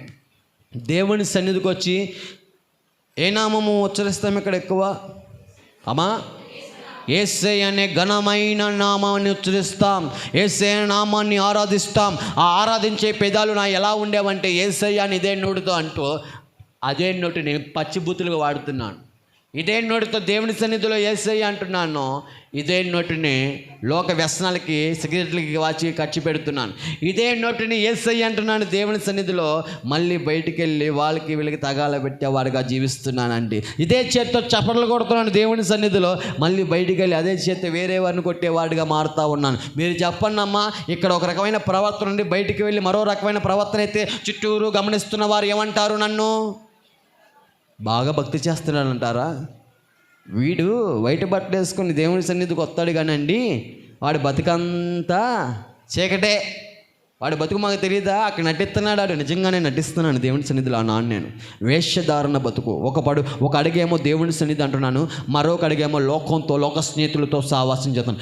మార్పు చెందాడు నా స్నేహితుడు, నాతో పాటు తాగి తందనాలి పాపాలను జురుకున్న వ్యక్తి, తన జీవితం మార్పు వచ్చింది, మార్పు చెందాడు. దేవుని కృప బట్టి ఆ జీవితం ఆ విధంగా కట్టబడింది. ఆ బ్రతుకుతో నేను సహవాసం చేయట్లా, ఆ స్నేహితులతో సహవాసం చేయట్లా. దేవుని సన్నిధికి వస్తున్న వారు ఎవరితో సహవాసం చేయాలి? విశ్వాసులతో సహవాసం చేస్తే వాళ్ళు ప్రార్థనలు ఎక్కువ మండుతూ ఉంటారు. కాబట్టి మనం కూడా ఏమవుతుందండి, మనం కూడా మండొచ్చు. ఆ సహవాసం కోరుకోవట్లేదు, కానీ లోక సహవాసాలు కోరుకోవట్లేదు. దేవుని మందిరంలో దేవుని మాటలు వినపడుతుండగా దైవజనుల ద్వారా, వారి నోటి ద్వారా ఆత్మతో నింపబడి దేవుడు మనతో మాట్లాడుతూ ఉంటుంటే మనమేమో ఫోన్లు నొక్కుంటూ ఉంటాం. ఎక్కడ?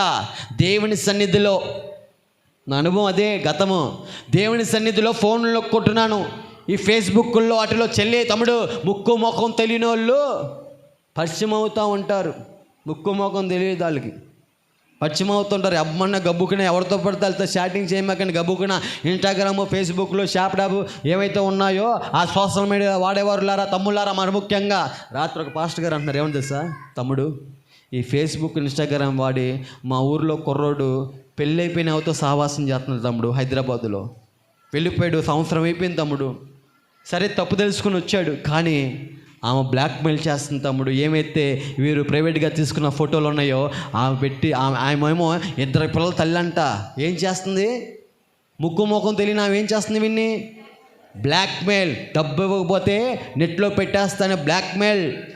జాగ్రత్త, అలా కారుకులు అవ్వద్దు మీరు కూడా. ఆనాడు గ్రహింపులేక నేను కూడా చాటింగ్ చేస్తున్నాను పెళ్ళైపోయిన ఆమెతోనే, పెళ్ళైపోయిన ఆమెను ప్రేమిస్తున్నానండి. దేవుని సన్నిధికి వస్తూ వినపడుతున్నా సరే అర్థంగా అట్లా, ఒరే పరేవాని యొక్క భార్యని ఆశిస్తే ఆ మార్గం నిన్ను నాశనానికి దారితీస్తుందని వాక్యం వినపడుతున్నా సరే సిగ్గు లేకుండా మనకు కాదు అనుకుంటూ ఈ చెవితో విని ఈ చెవితో విడిచిపెట్టేవాడుగా జీవిస్తూ ఒక వ్యర్థమైన భక్తి చేస్తున్నాను. హృదయపూర్వకంగా దేవుని ఆరాధించే వ్యక్తిగా లేను. పెదాలతోనే దేవుని స్తుతిస్తున్నాను తప్ప హృదయం అంతా చీకటే. లోక స్నేహితులతో సహవాసం ఎక్కువైపోయింది. సూర్య ఫొటోస్లో యాక్సిడెంట్ అయిన ఫోటో ఉండొచ్చు చూడండి ఒకటి. ఆ ఫోటోలు క్షమించాలి, ఆ స్నేహితులు మత్తు పదార్థాలతో సహవాసం చేస్తూ ఉండేవారు. మరి మత్తు మానేయాలని కోరుకునేవారు ఎవరితో సహవాసం చేయాలండి? మార్పు చెందిన వాడితో సహవాసం చేస్తే ఆ యావ రాదు, తాగాలని యావ రాదు. ఎందుకో వాడు తాగడు కాబట్టి. మరి వ్యసనాలతో ఉన్నవారితో ఉంటూ మత్తు మానేయాలంటే అయిపోద్దా?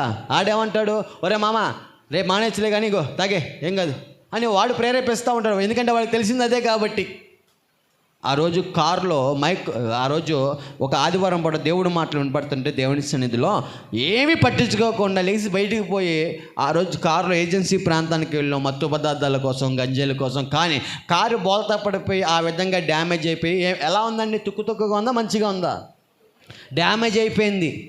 కానీ అందులో ఉన్న మాకు మాత్రం ఏ ఒక్కరికి ఎటువంటి ప్రమాదం కాలేదు, మేము క్షేమంగానే ఉన్నాం. అమ్మయ్య అని అన్నాను కదా. కానీ నేనేమంటానో తెలుసా నా హృదయంలో, హహా ఏం కాలేదా, ఇదంతా మన సుడి, ఇదంతా మన సుడి, ఇదంతా మన లక్కు, ఇదంతా మన అదృష్టం, ఇదంతా మన మామూలు కాదు, ఒట్రసుడి కలిగిన వాళ్ళం మనం అనుకుంటూ ఈ విధమైన అహంకారపు మాటలు. అయితే అండి ఆ ఫోటో చూసిన ఆ క్రైస్తవుడు ఏమంటాడు తెలుసా నా స్నేహితుడు, అరే యవనస్తుడా నువ్వు ఇంకా బ్రతుకున్నావంటే నీసుడా, నీ లెక్క. ఓ మనిషి నువ్వు ఇంకా బతుకున్నావంటే నీ లెక్క, నీ అదృష్టమా ఏంటి నీ అంటున్నావు? నీ కాదురా నాయన, ఆయన కృప ఉంది కాబట్టి నువ్వు ఇంకా సజీవుల లెక్కలో ఉన్నావు. నీ కొరకు స్థానిక దైవజనులు చేస్తున్న ప్రార్థన కంచె ఇంకా నీ చుట్టూరు ఉంది కాబట్టి నువ్వు ఇంకా సజీవ లెక్కలో ఉన్నావు. నీ కొరకు నీ కుటుంబంలో మీ అమ్మమ్మ గారు చేస్తున్న ప్రార్థన కంచె ఉంది కాబట్టి ఓ మనిషి నువ్వు ఇంకా సజీవ లెక్కలో ఉన్నావు. దేవుడు ఇస్తున్నాడు అవకాశాన్ని సద్వినియోగం చేసుకో. సమయం ఉన్నప్పుడే సద్వినియోగం చేసుకో. దీపం ఉన్నప్పుడు ఇంటిని చక్కబెట్టుకో. అయ్యా నా మాట విను, నువ్వు చేసేది భక్తి కాదురా అనుకుంటూ గద్దిస్తున్నాను నా స్నేహితుడు. ఎందుకంటే నన్ను పక్కన నుండి గమనిస్తుంది ఎవరు? అతనే. అరే బయట వాళ్ళందరూ తప్పుగా మాట్లాడుకుంటున్నారా, నీ బట్టి నీకు కాదు అవమానం, దేవుడి నామానికి అవమానకరంగా జీవిస్తున్నారా నువ్వు. నిజమే, నా బట్టి ఎవరి నామానికి అవమానం వస్తుంది? దేవుడి నామానికండి. దేవుడి నామానికి మనం అందరం ఆయన నామానికి మహిమార్థంగా జీవించడానికి మనం ఉన్నాం. దేవుడి నామానికి మహిమార్థంగా జీవించాలి. దేవుని సన్నిధికి వస్తున్నవారు వారు వయసుతో సంబంధం లేదు, ఎవరైనా సరే వారి యొక్క సాక్ష్యాన్ని ఏం చేయాలి? బయట కాపాడుకోవాలి. కానీ నేనేం చేస్తున్నాను తెలుసా? మారు మనసు లేదు, ఏది లేదు. మారు మనసు తగిన ఫలాన్ని ఫలించట్లేదు. లేఖనాలు హెచ్చరికలు హృదయానికి తాగుతున్నా సరే నాకు కాదులే అనుకుంటూ నేను వింటున్నాను. దైవజనుల ద్వారా దేవుడు హృదయపూర్వకంగా ఆయన హృదయం అనే తలుపు దగ్గర వెళ్ళి టుక్కు అని తడుతున్నా సరే ఆయన స్వరం వినేవాడుగా లేడు. ఎందుకంటే ఏం చేయట్లే, నేను లోబడట్లేదు, వినట్లేదండి. ఈ మాట వినట్లేదు నేను. అలా 2 పడవల మీద నా జీవితము ఆ విధంగా, అది నేను భక్తి అనే భ్రమలో ఉంటున్నాను. నేను మిమ్మల్ని అడుగుతున్నాను, ఇది భక్త అమ్మ? ఏ తమ్ముడు భక్త? అన్నయ్యలు, పెద్దనాన్నలు, తాతలు చెప్పండి, భక్త ఇది? భక్తి అంటారా? కానీ నా ఫీలింగ్ అయితే నేను చేసేదే భక్తిలే, నాకు తెలుసులే అన్నట్టుగా నేను ఉంటున్నాను. ఏమండి, ఒక క్రమం ఉండేది కాదండి దేవుని మందిరంకి వచ్చేదానికి. నాకు ఆదివారం పూట 10ంటికి ఆరాధన, నేను ఇంటింటికి వస్తున్నాను. 10ంటికి అయితే 11:30 ఆ టైంకి వచ్చేసి ఏదో అయ్యగారికి సంతోషపెట్టేవాడుగా ఉంటున్నానే తప్ప వస్తే ఎవరి బతుకు బాగుపడుతుందండి? ఏమండి, నా బతుకు బాగుపడుతుంది. అయితే సర్లే వచ్చాను, కాము కూర్చోవాలా, ఫోన్ నొక్కుంటాను, మళ్ళీ తర్వాత ఏం చేస్తాను తెలుసా? ఈ అయ్యగారు ఏంట్రా బాబు ఎంతసేపు చెప్తున్నారు, టైం చూస్తా. ఎక్కడ చెప్పండి? కొంబది ఉన్నారండి అనుభవంలో. మీరు కూడా ఉంటే ఈ మాటలు మీకు తాకుతుంటే ఈ సాక్ష్యం ద్వారా దేవుడు మిమ్మల్ని తడుతున్నట్టే. హల్లెలూయా. ఎక్కడ చూస్తాను చెప్పండి టైం? నేను దేవుని సన్నిధులు అయ్యగారు ఏంట్రా బాబు ఎంతసేపు చెప్తారు, వచ్చేదే లాస్ట్లో. ఉండే 3 గంటలు ఆరాధనలు, 3 గంటలండి. కూర్చోడానికి ఫ్యాన్ కింద నాకు ఫెయిర్లో అబ్బో ఎంత బద్ధకమో తెలుసా అసలండి. తమ్ముడు నేనైతే ఫోన్ స్క్రోల్ చేసేటప్పుడు టైం అస్సలు చూడండి తమ్ముడు. ఫేస్బుక్ వాడేటప్పుడు చెల్లి, ఇన్స్టాగ్రామ్ వాడేటప్పుడు చెల్లి, అసలు టైం చూడను. టీవీల ముందు కూర్చున్నప్పుడు అసలు టైం చూడండి. నేను నా స్నేహితులతో రోడ్ల మీద తిరిగేటప్పుడు టైం చూడండి. ఇంకేముంది? ముసలం ముచ్చట్ల దగ్గర అబ్బే టైమే ఉండదండి, టైం చూడండి. కానీ అండి దేవుని సన్నిధిలో మాత్రం 100 సార్లు చూస్తానండి. టైము 100 సార్లు చూస్తాను. ఎప్పుడెప్పుడు అయిపోద్దని చూస్తున్నాను తప్ప దేవుని సన్నిధిని అనుభవించట్లేదు. కారణం ఏంటి చెప్పనా? పూర్ణ హృదయముతో, పూర్ణ ఆత్మతో, పూర్ణ మనసుతో సృష్టికర్త అయిన దేవాది దేవుణ్ణి నేను యేసేని హృదయపూర్వకంగా ఆరాధించట్లేదండి. అయ్యగారు చూస్తే ఏమనుకుంటారో అన్నట్టుగానే ఉంటుంది ప్రవర్తన. వారు మాత్రం అండి బాబు, సంఘం కోసం వారు కాచే కన్నీరు, వారు చేసే ప్రార్థన ఉంది చూసారా, కానీ విలువ ఇవ్వట్లేదు నేను వాటికి కూడా. దేవుడి మహాకృప ఎంత గొప్పగా ఉందంటే, సర్లే వీడికి స్వస్థత ఇస్తేనే వీడు బాగుంటాడేమో అనుకున్నాడేమో దేవుడు. దైవజనులు చేసిన ప్రార్థన ఆలకించిన ఆ దేవాతి దేవుడు స్వస్థత అనుగ్రహించారండి. ఏమొచ్చేసింది ఇప్పుడు? నాకు బలం వచ్చేసింది. నేను నా బలాన్ని దేవుడికి ఖర్చు పెట్టకుండా మళ్ళీ లోకానికే ఖర్చు పెడుతున్నాను. ఈ యొక్క శరీరాన్ని పాడు చేసిన ఆ వ్యసనాలు, అలవాట్లు ఏమైతే ఉన్నాయో మళ్ళీ అటువంటి వాటి వైపే ప్రాకులాడుతున్నాను. మళ్ళీ శరీరాల్ని ఆడపిల్లలకి అలవాటు చేస్తున్నాను. మళ్ళీ శరీరాల్ని విధమైన విధంగా బతుకుతున్నాను. మళ్ళీ నేను భక్తి చేస్తున్నాను అంటున్నాను. మరి బలం వచ్చేసాక, బలం లేనప్పుడు అయ్యగారు చుట్టూరు తిరిగేసాక అవసరం ఉన్నప్పుడు ఏం చేస్తాం చెప్పండి మనం? అయ్యగారు అవసరం అయిపోయిన తర్వాత పట్టించుకోవట్లేదండి బాబు. వాళ్ళ కాచే కన్నీళ్ళు నేను చెప్తున్నా, ఒకప్పుడు వారు కాచే కన్నీళ్ళు, వారు చేసే ప్రార్థన గ్రహింపు లేక వాళ్ళకి విలువ ఇచ్చేవాడిని కాదు నేను. తర్వాత దైవజనులు కార్చే కన్నీటికి వారు చేసిన ప్రార్థన ఈ కళ్ళతో గ్రహించిన తర్వాత, చూసిన తర్వాత వాళ్ళకు ఒక బహుమానం ఇచ్చాను మా ఆత్మీయ తల్లిదండ్రులకి. నేను బాప్తిసం తీసుకున్న తర్వాత జీవితం గురించి చెప్తాను కదా, అప్పుడు చెప్తాను ఏమి ఇచ్చాను, సరేనా? ఆ బహుమానం ఇక్కడ ఉన్నవారు ఒక్కలైనా ఇవ్వాలని నేను కోరుకుంటున్నాను. నేను చెప్తే ఆ బహుమానం ఏంటో గుర్తు చేయండి, ఒకవేళ మర్చిపోతే. అర్థమవుతుందా? గుర్తు చేయండి. లోకపరమైంది కాదండోయ్, మళ్ళీ చెప్తున్నాను, లోకపరమైంది కాదు ఆ బహుమానం. మళ్ళీ చెప్తున్నాను, గుర్తు చేయండి ఒకవేళ మర్చిపోతే. మంచిది. దైవజనులు ఆ విధంగా ఎంతో ప్రయాసపడుతుంటే వారికి విలువ ఇవ్వని వ్యక్తిగా జీవిస్తున్న నేను బలము పొందుకున్న తర్వాత ఆ 10 మంది కుష్ఠరోగులు ఏ విధంగా అయితే స్వస్థత పొందుకొని ఒక్కడే యాజకుడి దగ్గరికి వెళ్తాడో ఆ ఒక్కడి స్వభావంలో నేను లేను. ఆ 9 మంది లోకంలో పడి తిరిగే స్వభావం ఉంటుంది చూసారా, అటువంటి స్వభావం కలిగి జీవిస్తూ మళ్ళీ యొక్క శరీరాన్ని దేవుడిచ్చిన బలాన్ని లోకానికే ఖర్చు పెడుతూ, అయ్యగారు నేను వెళ్ళొస్తానండి అని విజయవాడ వెళ్ళిపోయానండి. కారణం ఫేస్బుక్లో బచ్చిపోయింది కదా. ఎవరో పెళ్ళి అయిపోయిన స్త్రీ, ఆమెను ప్రేమించడం, ఆమె దగ్గర వేలకు వేల డబ్బులు తీసుకోవడం. ఏమండి, డబ్బు ఉంటే సరిపోద్ది అనుకుంటున్నానండి నా జీవితంలో. డబ్బు ఉంటే ఏదైనా చేసేస్తాను. ఇప్పుడే కానీ ఏం చెప్పా వాక్యం వినేటప్పుడు నేను ఏం చేసామని నేను చెప్పా, అది చేయమాకన్యా, నాకు కనపడిపోద్ది నువ్వు చేసేది. వద్దు, దయచేసి వినాలి ఈ మాటలు. ఎందుకంటే మళ్ళీ మళ్ళీ రాని సాక్ష్యం చెప్పడానికి ఒకసారి పిలుస్తారు ఎక్కడైనా సరే, అవునా? గమనించాలండి. ఈ సాక్ష్యం ద్వారా దేవుడు మీతో మాట్లాడుతున్నానని ఖచ్చితంగా నేను నమ్ముతున్నాను. హల్లెలూయా. మళ్ళీ చెప్దాం. అమ్మా వెళ్ళవయ్యానా? అమ్మ వెళ్ళిపోతానమ్మా, నా టైం అయిపోతే నేను వెళ్ళిపోతున్నాను. మీరు ఉండమని ఉన్నాను, నాకు ఇంకో దగ్గర ప్రోగ్రాం ఉంది, ఇంకో దగ్గర మీటింగ్ ఇచ్చాడు దేవుడు నాకు, వెళ్ళిపోతా. హల్లెలూయా. హృదయపూర్వకంగా హల్లెలూయా. అది యాక్టివ్గా ఉన్నారో లేదని ఇటువంటి అన్నీ అప్పుడప్పుడు, ఓకేనా? ఎందుకంటే మనోళ్ళు కొందరు పరలోక దర్శనాలకు వెళ్ళిపోతున్నారు, అది నా బాధ. రైట్. ఆ రకంగానండి దైవజనులకి కృతజ్ఞత లేకుండా, స్వస్థత ఇచ్చిన దేవుడికి కృతజ్ఞత లేకుండా నేను నా బలాన్ని మళ్ళీ లోకానికి ఖర్చు పెట్టి డబ్బు కోసం ప్రాకులాడుతున్నాను. డబ్బు అక్రమంగా సంపాదించిన డబ్బు ఉందండి, గంజా అమ్మిన డబ్బు ఉందండి, అక్రమంగా సంపాదించిన డబ్బు ఉందండి. రాజకీయ నాయకులు పదవి పరకేస్తారు కదండి, తమ్ముడు వాళ్ళు వాడేవారు తమ్ముడు బలాన్ని, బలం ఉన్నంత వరకు నువ్వే తోపురు అన్నట్టుగా అనేవారు. ఎవరు? రాజకీయ నాయకులు. మాకు తెలియదు వాళ్ళు మమ్మల్ని వాడుకుంటున్నారని. మేమేమో మా అన్నను బాదుకుంటే ఆయనకు మళ్ళీ వెళ్ళిపోతున్నాం, కానీ వాళ్ళు మమ్మల్ని వాడుకుంటున్నారని గ్రహింపు లేని వాడుగా ఉన్నాను ఆనాడు. నాకేం జరిగినా వచ్చేస్తారు వాళ్ళు, నా వెనకమాల బలగం ఉంది, నా వెనకమాల బలం ఉంది అనుకుంటూ ఎవరి మీద ఆధారపడుతున్నాను తెలుసా? మనుషుల మీద, రాజుల మీద. విజయవాడ ప్రాంతం వచ్చేసాక ఒక భక్తి మొదలుపెట్టానండి.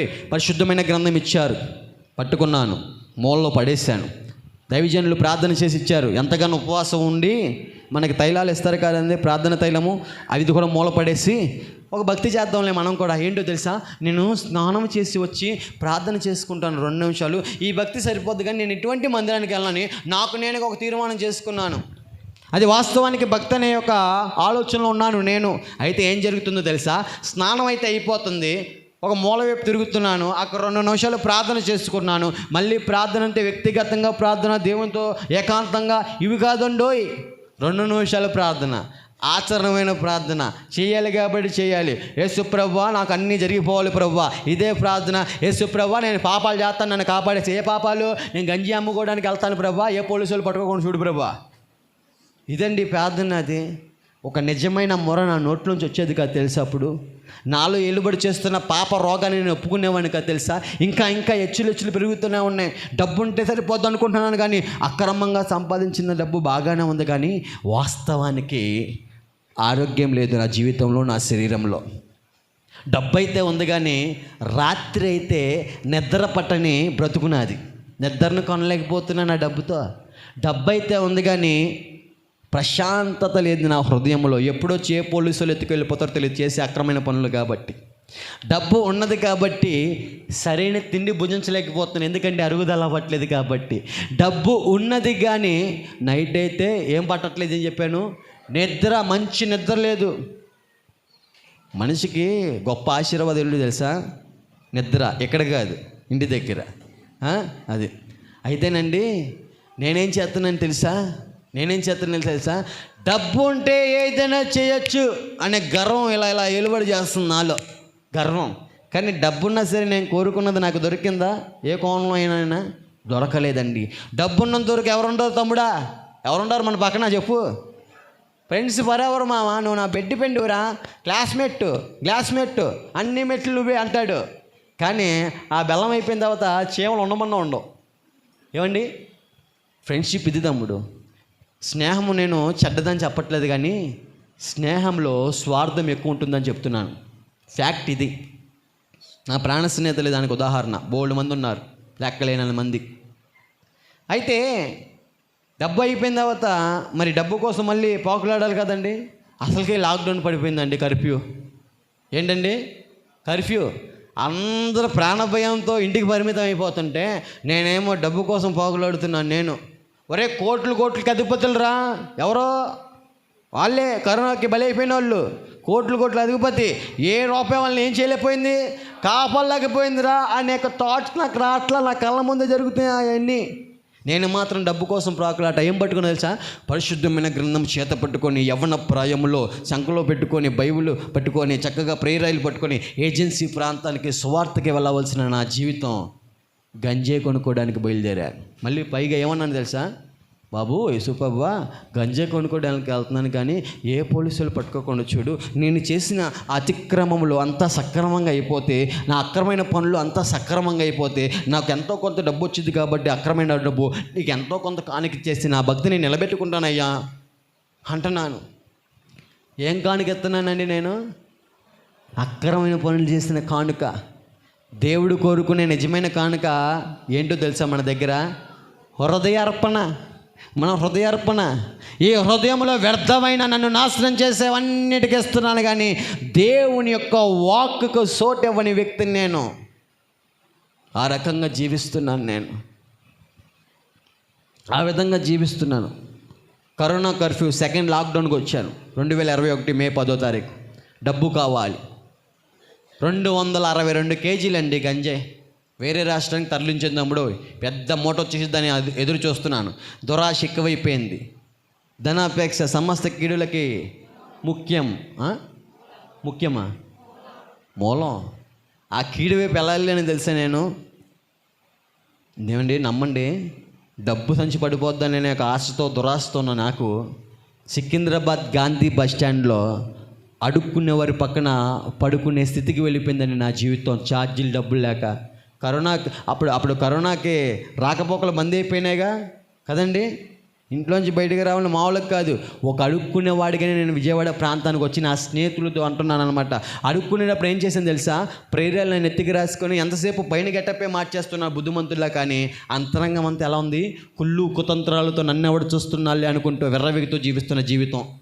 మా ఆత్మీయ తండ్రి దగ్గర మా స్నేహితుడి యొక్క ఆత్మీయ తండ్రి అక్కడ ఉన్నారు కదా కసింగొట్ట, ఆయన దగ్గర ఎంత నటించానో నాకే తెలియదు. కానీ మీకు తెలుసా, మన యాక్టింగ్లన్నీ దర్శనాల రూపంలో చూపించేస్తారు వాళ్ళకి. అది తెలియదు మనకి. మనమేమో పెద్ద భక్తులే ఫీల్ అయిపోయి ప్రైజ్ లార్డ్ అయ్య గారు మా కోసం ప్రార్థన చేయండి అని వీరి దగ్గర అండి. అవన్నీ తెలుసుకోవడానండి మన కోసం ప్రార్థన చేస్తారండి బాబు దైవజనులు. వాళ్ళ విలువ తెలిసేది కాదు గతంలో, నిజం. వాళ్ళ విలువ తెలిసేది కాదు నాకు. ఇదే నోటితో ఎన్ని మార్లు పచ్చిబుద్ధులు తిట్టానో నాకే తెలియదు. దేవుడి కృప, ఎవరినైతే తిట్టానో వాళ్ళ సంఘంలోనే సాక్ష్యం చెప్పేలాగా దేవుడి కృప చూపించారండి. హల్లెలూయా. అయితే డబ్బు నన్ను కాపాడిందండి. డబ్బు కాపాడలేకపోయింది. ఒక అడుక్కునేవాడిగా మార్చేసింది. ఒక అడుక్కునేవాడిగా అడుక్కుంటున్నాను, నపంసకుల దగ్గర అడుక్కుంటున్నాను. ఇదే శరీరంతో నపంసకులతో సహవాసం చేసి చెరుపుకున్న శరీరం గతంలో అటువంటి బతుకు నాది, అటువంటి పాపిష్టి జీవితము, అటువంటి శరీరం నాది. ఎవరికైనా చెప్తే ఇవన్నీ మా అమ్మగారికి కొన్నే తెలుసు కానీ అన్నీ తెలియవు. ఇవన్నీ చెప్తుంటే ఆమె ఎంత ఏడిచిందో, మా కొడుకు ఎలాంటోడా, తల్లి కొన ఆశించుకునే విధంగా ఉండేది నా బతుకు. ఆ రకంగా ఉండేదండి. ఇష్టపడేవారు కాదు ఎవరు. సరే, ఒకదాని తర్వాత అన్నీ జరిగిపోయినాయి. డబ్బులు అయితే రావట్లే. డబ్బు వస్తాయి అనుకోండి అడుక్కునేవాడిని అయిపోయాను. మొత్తానికి విజయవాడ వచ్చే కాదు. నా ప్రాణ స్నేహితులు ఉన్నారుగా మనుషులు. ఆ వాక్యం చెప్పండి. ఏ వాక్యం? మనుషులను నమ్ముకోవడం కంటే, కంటత వాక్యం అండి ఇది.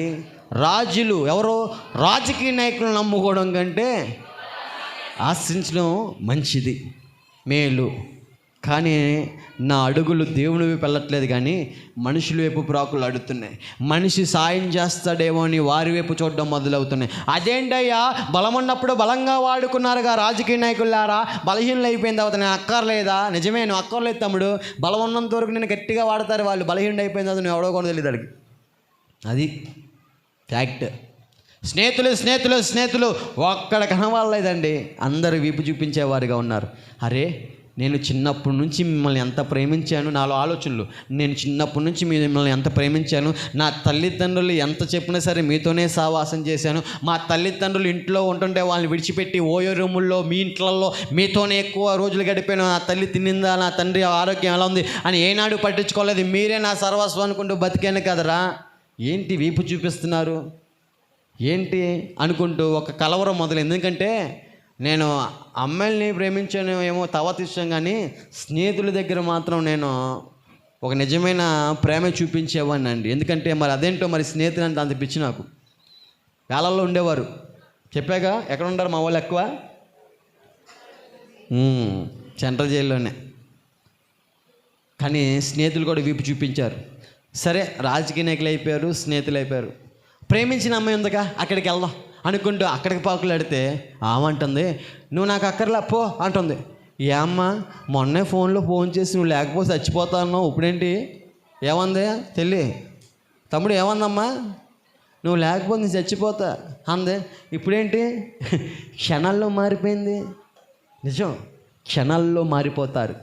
ఎందుకో తెలుసా, నీ దగ్గర అవసరం ఉన్నప్పుడు, నీ దగ్గర కావాల్సి ఉన్నప్పుడు నీ వెనకమాలే తిరిగేవారు, నీ దగ్గర ఏది లేదని ఒక్కసారి తెలిసిందనుకో, నీకంటే బెటర్ ఇంకో దగ్గర దొరికిందనుకో తమ్ముడు, అక్కడ షిఫ్ట్ అయిపోతారు తమ్ముడు. నిజం, అనుభవంతో చెప్తున్నాను ఈ మాట. ట్రయాంగిల్ లవ్ స్టోరీ నడిపేవాడిని నేను. ఇద్దరు ప్రేమికులు ఉంటే మధ్యలో మూడో వ్యక్తిగా వెళ్ళిపోయి వాళ్ళ ప్రేమను చెడగొట్టే వ్యక్తిని నేను. ట్రయాంగిల్ లవ్ స్టోరీ, ఎక్కడ కాకపోతే అక్కడ, అక్కడ కాకపోతే అక్కడ, వీడి కాకపోతే వాడిని, వాడిని కాకపోతే వీడిని. చూడట్లేదా ఈరోజు ఆడపిల్లలు మగపిల్లలు వాడినేసినా? అటువంటి జీవితాలు మావి.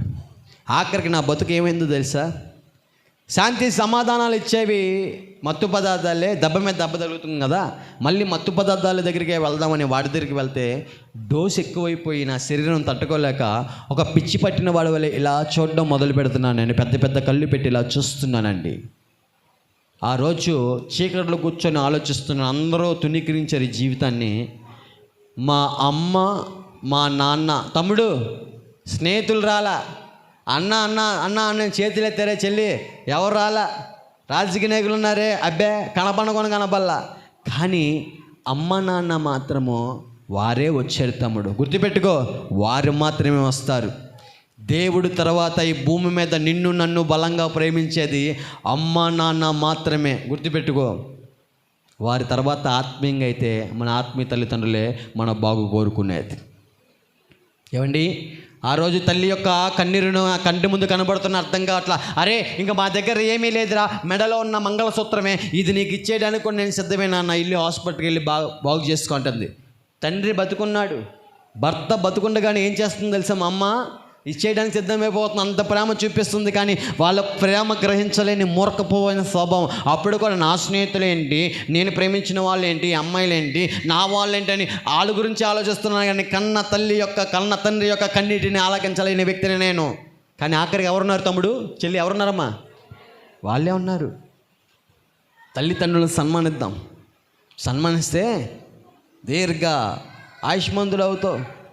తల్లిదండ్రులను దూషించేవాడు మరణానికి పాత్రుడు. వారి యొక్క దీపము కారు చీకట్లో ఆరిపోతుంది. వాస్తవానికి నా జీవితం అలాగే ఉంది. ఆఖరి ఛాయల్లో నన్ను మత్తు పదార్థాలు ఎక్కువైపోయి ఇలా పిచ్చి పట్టిన వాళ్ళు చూస్తున్నాను. నేను మా అమ్మతో అంటున్నాను, హృదయం అంతా భారం అయిపోయిందమ్మా, పిచ్చి తలంపులు అయిపోతున్నాయమ్మా, నా వల్ల కావట్లేదమ్మా, నేను తట్టుకోలేకపోతున్నానమ్మా, ఓవర్గా ఆలోచించేస్తున్నానమ్మా, పిచ్చి తలంపులు. ఎలా వస్తుందంటే, ఈ లోక ప్రేమ సినిమాల్లో నేను చూశాను. ఏంటి, ప్రేమ విఫలమైపోతే ఊరేసుకొని చచ్చిపోవడం, లేకపోతే ఆ అమ్మాయినే పేక్ కోసం చంపేయడం. ఇదేనా చూస్తున్నాం మనం. సమాజంలో కనబడట్లేదంటమ్మా మీకు న్యూస్లు, ఇయ్య కనపడుతుంది. ఎటు చూస్తున్నా నన్ను అటువంటి ఆలోచనలోకి నడిపిస్తున్నాడు అపవాది. చావు లేకపోతే చంపని ప్రేరేపిస్తుంది లోకపరమైన ప్రేమ. ఏ ప్రేమ? ఈ లోకపరమైన ప్రేమ అపవాది ఆనాడు నా జీవితం నాశనం అవ్వడానికి ఈ లోకపరమైన ప్రేమ అనే ఎర్ర చూపించాడు. పడిపోయాను ఆ గేలానికి పడిపోయిన చేప ఏమవుతుందండి? చక్కగా దాకలోకి వెళ్ళిపోయి వండేస్తారు శుభ్రంగా. అలాగే మొత్తం నాశనం అయిపోయింది నా జీవితం. ఈ లోకం అనే పాపంలో పడుతూ అయిపోయింది నా జీవితం. బాత్రూంలోకి వెళ్ళిపోయి ఆలోచన మొదలైంది. ఏమని తెలుసా? ఇంకా నా బతుకు బస్ స్టాండే ఇంక అయిపోయినలే అనుకుంటూ నిద్ర పట్టకేలా చూస్తూ హృదయం అంతా భారం అయిపోతున్న సమయంలో, నిద్ర పట్టట్లేదమ్మా అని మా అమ్మగారితో ఉంటూ 2 రోజులు నిద్రపోకుండా ఇలాగే చూస్తున్న సమయంలో హృదయం అంతా భారం అండి.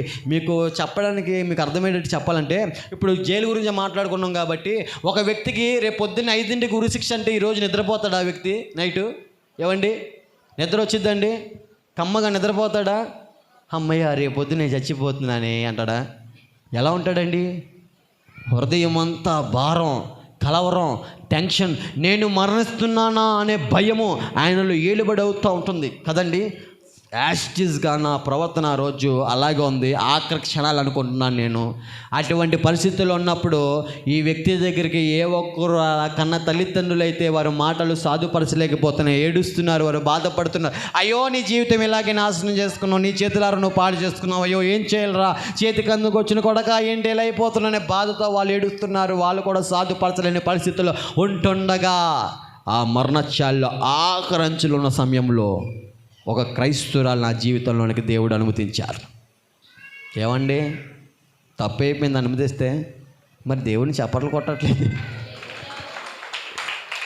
ఎవరో లేరండి, ఎవరో రాలేదండి, అందరూ తునీకరించారండి ఈ పాపిష్టి వాడిని. కానీ ఈ పాపిష్టి వాడిని చేశాడు చూడండి, సృజించాడు చూడు. ఆ జీవంగల దేవాతి దేవుడు తునీకరించక ఒక క్రైస్తవురాల్ని నా దగ్గర నడిపించి ఆమె ద్వారా మాట్లాడడం మొదలు పెడుతున్నారేమని తెలుసా? సమయము సద్వినియోగం చేసుకో, ఎక్కడైనా సరే ఆ గత జీవితాన్ని విడిచిపెట్టి మంచిగా జీవించు.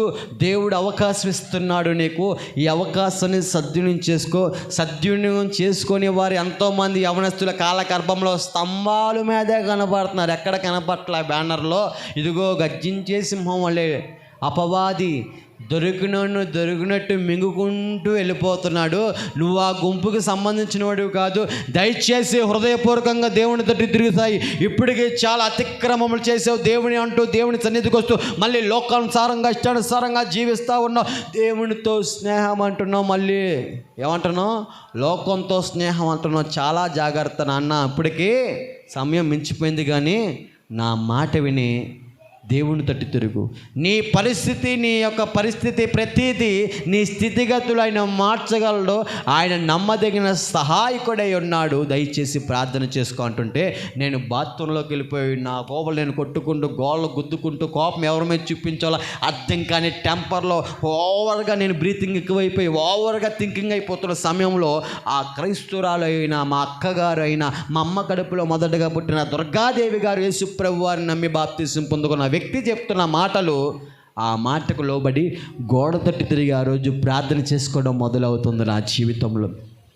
ఆ నిజమైన మొరేంటో చెప్పన, ఆ రోజు అప్పటి వరకు గంజాయి నుంచి కాపాడు, పోలీసుల దగ్గర నుంచి కాపాడు అనే ప్రార్థన కదా. కానీ ఆ రోజు నా నోట్లోంచి ఒక మొర్ర రావడం జరుగుతుంది. ఏంటో తెలుసండి? ప్రభువా, నాలో ఏలుబడి చేస్తున్నా ఆ పాప రోగాన్ని క్షమించయ్యా, నా బతుకు మార్చయ్యా, నేను ఇలాంటి వాడినయ్యా, నేను దేవుని సన్నిధికి వస్తూ కూడా వేషధారినయ్యా, నేను దేవుని సన్నిధిలో కూడా ఎలా పడితే అలా జీవిస్తున్నాడయ్యా, నన్ను ఎవరు చూస్తున్నారని అనుకుంటూ 4 గోళ్ళ మధ్య ఇష్టానుసారంగా జీవించానయ్యా. ఒక పక్క ప్రార్థన అంటున్నాను, స్నానం అంటున్నాను, మళ్ళీ లోకంలో పడి తిరుగుతున్నానయ్యా, అయ్యా నన్ను క్షమించేసయ్యా అనుకుంటూ చేసిన అతిక్రమములు ఏమైతే నా కంటి ముందు కనపడుతున్నాయో, జ్ఞాపకం వస్తున్నాయి, కళ్ళు మూసుకుంటే విజువల్స్ అన్నీ ఇక్కడ కనపడుతున్నాయో, ఒక్కొక్కటి జ్ఞాపకం వచ్చినంతటిని ఒప్పుకోవడం ప్రారంభిస్తూ ఉన్నానండి. ఒప్పుకుంటుంటే పాపము ఒప్పుదల్లో ఏం జరుగుతుందంటే అండి, నా యొక్క కంట్లోంచి ఇలా కన్నీరు కారుతూ ఒక రకమైన పశ్చాత్తాపం ఆ రోజు నా కంట్లోంచి వస్తుండగా, ఆ సమయంలో ఆఖరులో నేను అనే మాట ఒకే ఒక మాట, అయ్యా ఇకనైనా నా బతుకు బాగు చేసుకుంటాను నాయన ఒక తీర్మానంతో యేసు నామములో ఈ ప్రార్థన అడిగి వేడుకొంచున్నాము తండ్రి, ఆమేన్ అని అనిన తర్వాత ఏమైందో తెలుసా?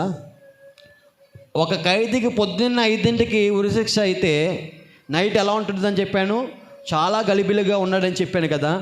అదే వ్యక్తికి 4:55 ఒక అతను వెళ్ళి, బాబు నీకు ఉరిశిక్ష రద్దయిపోయింది కానీ నువ్వు ఇంటికి వెళ్ళిపోన్నప్పుడు ఆ వ్యక్తి ఎంత తేలికగా అయిపోద్దో, తన హృదయము తన శరీరం అంత తేలికైన స్వభావాన్ని రుచి చూసేలాగా ఆ ఆమెన్ అనే మాట దేవుని యొక్క పాదాలు పట్టుకుని ప్రార్థనలు ఎప్పుడైతే గడపడం జరిగిందో దేవుని జనంగమా, హృదయం అంతా తేలికైపోయింది. అప్పటి వరకు హృదయం అంతా భారం, పిచ్చి పిచ్చి ఆలోచనలు అని చెప్పిన నేను, నా కళ్ళు ఇలా పెద్ద పెద్ద రప్పలు పెట్టి చూస్తున్న నేను, నా కళ్ళు, నా హృదయము, నా యొక్క శరీరం అంతా చాలా తేలికైన స్వభావంతో అవుతుండగా ఈ అనుభవం నా జీవితంలో నా చిన్నప్పటి నుంచి నేను ప్రార్థన చేయక మునుపు కూడా అటువంటి అనుభవాన్ని ఎప్పుడు రుచి చూడని నేను ఆ రోజు ఆ అనుభవాన్ని రుచి చూశాను.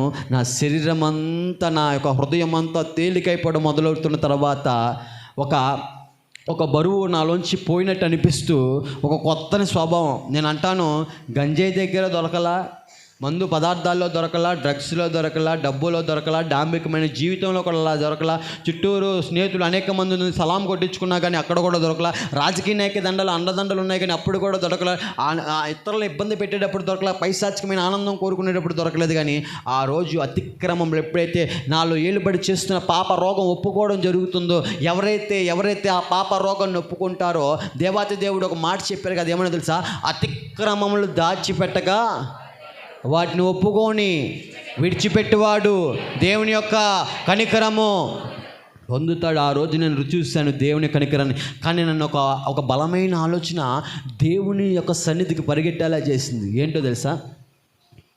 నేను అటువంటి పరిస్థితిలో ఉన్నప్పుడు, మళ్ళీ నేను ఎవరిని విమర్శించట్లేదు కానీ ఈ మాట నాలో ఉన్న ఆలోచన చెప్తున్నాను. అనేక మంది దేవుళ్ళు అనేవారు నేను పూజించా కదా, అంతమంది ఉన్నారు, ఒక్కరు కూడా రాలేదేంటి నేనున్న పరిస్థితిలో?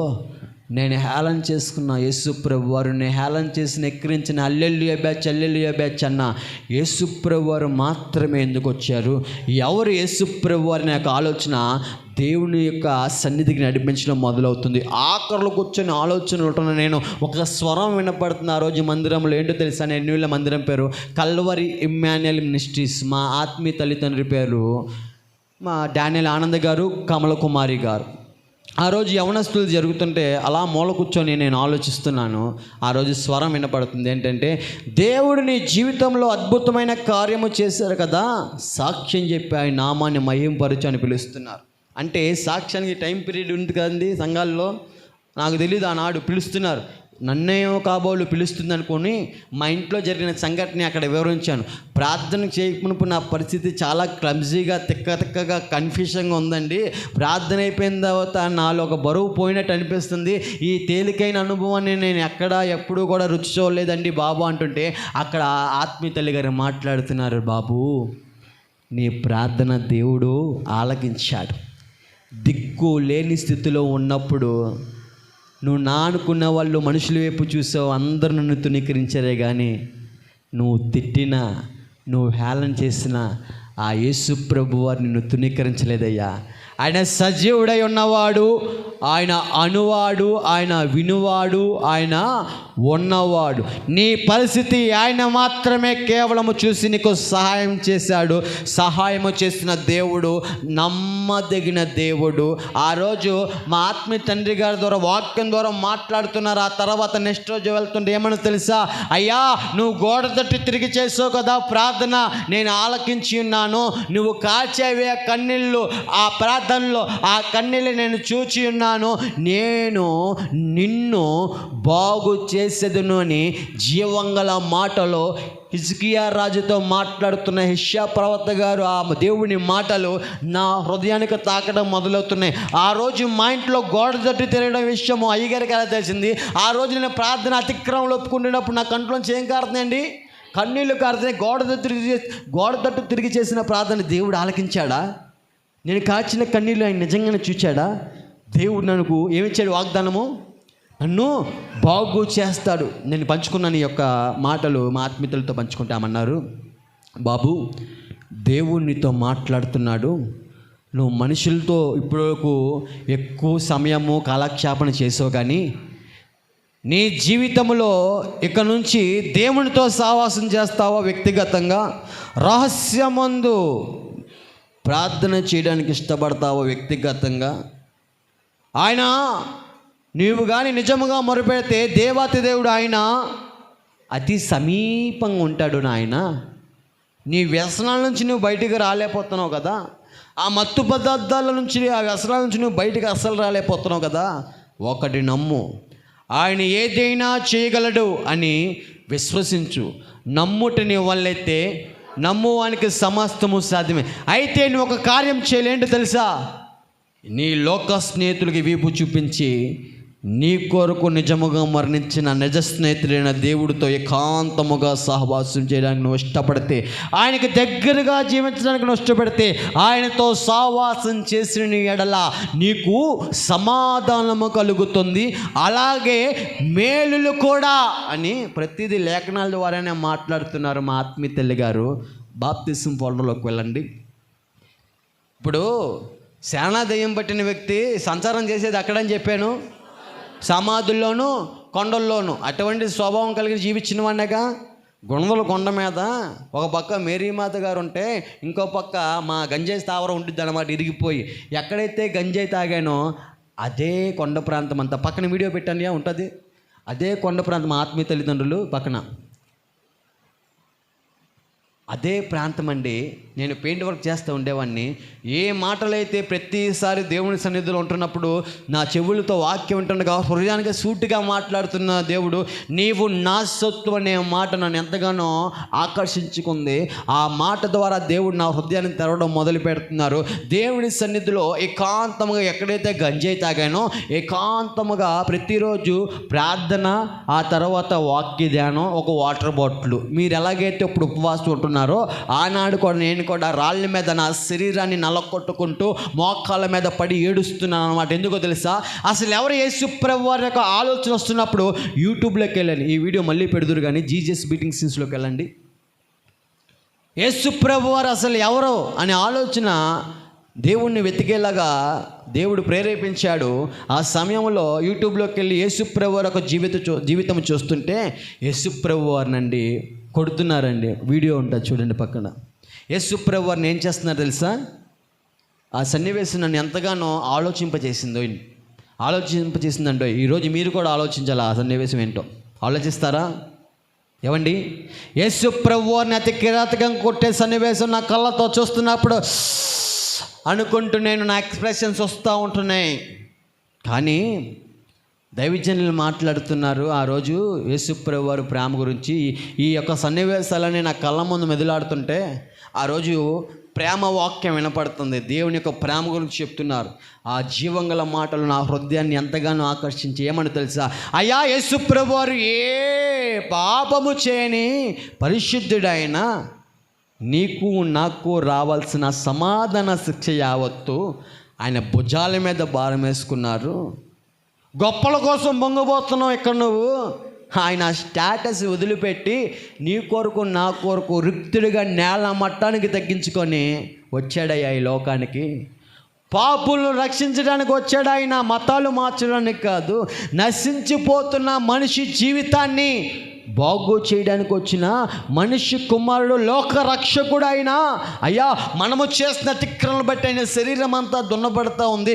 మొహం మీద గుర్తించుకున్నాడు యేసు ప్రభువు వారు, మొహం మీద ఉమ్మేపించుకున్నాడు యేసు ప్రభువు వారు. ఆయన శరీరం అంతా నల్లకొట్టబడతా ఉందయ్యా, గాయపరచబడతా ఉందయ్యా అంటుంటే ఆ సన్నివేశాలన్నీ నా బుర్రలో తిరుగుతున్నాయి కదా. నాకు ఏడుపు స్టార్ట్ అవుతుంది. ఎందుకో తెలుసా? ఆ రోజు యేసు ప్రభువు వారి జీవితము చూస్తున్నప్పుడు వ్యభిచారంతో పడ్డ స్త్రీ ఒక ఆమె అక్కడికి వచ్చిందండి. ఆమె వచ్చింది రాగానే అందరూ ఏమన్నారు తెలుసా? రాళ్ళు పెట్టి కొట్టి చంపేయండి ఏమని అని యేసు ప్రభువు వారిని అడుగుతున్నారు. ఏమన్నా రాళ్ళు పెట్టి కొట్టి చంపేయమంటున్నాడుగా మోషే ప్రవర్త, ఆయన మోషే గారి ధర్మశాస్త్రంలో ఉంది కదా, వేసామా అంటుంటే యేసు ప్రభువు వారు అంటున్నారు ఆమెతో, అమ్మా, నీ పాపములు క్షమింపబడి ఉన్నవి, ఇక నుంచి ఆ పాపం చేయడం మాను, నేను కూడా నిన్ను క్షమిస్తున్నాను అంటే, వ్యభిచార బంధకంలో ఉన్నా కదా, నేను వ్యభిచార గృహాల్లో తిరిగిన వ్యక్తిని కదా. ఆ మాటలు, ఆ సన్నివేశం అంతా దేవుడు నా హృదయానికి తాకినట్టు మాట్లాడుతున్నారు. నాలో ఒక రకమైన పశ్చాత్తాపం కలుగుతుంది. యేసు ప్రభువారు నాలాంటి పాపిష్టి వాడి కోసం ఈ విధంగా మరణించాడా? యేసు ప్రభువారు నాలాంటి వేషధారణ చేసేవాడి కోసం ఇలా మరణించాడా? యేసు ప్రభువారు నాలాగా నటించేవాడి కోసం మరణించాడా? యేసు ప్రభువారు నేను చేసిన అతిక్రమములను బట్టి ఆయన శరీరం అంతా దున్నబడుతూ ఉందా? నేనేమో యేసు ప్రభువారిని హల్లెలూయా బ్యాచ్ అన్నాను, తెల్లోళ్ళ దేవుడు అన్నాను, మతమార్పిడు అన్నాను. అయితే లేఖనాల ప్రకారంగా ఆ రోజు వినపడుతుంది, యేసు ప్రభువారు కొందరికి దేవుడు కాదయ్యా, యేసు ప్రభువారు అందరికీ దేవుడు. ఆయన దగ్గరికి వచ్చిన వారిని త్రోసివేసే దేవుడు కాదు బాబు. హృదయపూర్వకంగా దేవుని తట్టు తిరిగితే నువ్వు నమ్ము, నీ జీవితంలో అద్భుతమైన కార్యం చూస్తావు అంటుంటే, దేవుని యొక్క ప్రేమకు ఆకర్షితునవుతున్న తర్వాత నాలో పశ్చాత్తాపం ఇంకా ఆగట్లేదండి. ఒకప్పుడు ఎవరైనా ఏడుతూ ప్రార్థన చేస్తే కంట్లో ఏమైనా జెండుమాం రాసుకున్నారేంటి అని మా ఆత్మీయతలతో ఎగతాళిగా అనేవాని నేను. పరిశుద్ధాత్మలో పరవశించిపోతూ ఉంటుంటే దయ్యం ఏమైనా పట్టుకుందా ఏంటి అని వ్యక్తినే. అప్పుడు మా ఆత్మీయతలు అన్నారు, ఆ యొక్క అనుభవం నువ్వు రుచి చూసాక అర్థమైద్ది ఆ విలువేంటో. యేసు ప్రభువారి విలువేంటో తెలుసా? నిజమే, లేఖనాలు ధ్యానిస్తుండగా ఫ్యాన్ కింద ఆరాధనలో చైర్లో కూర్చోడానికి అల్లల్లాడిపోతున్నా నేను.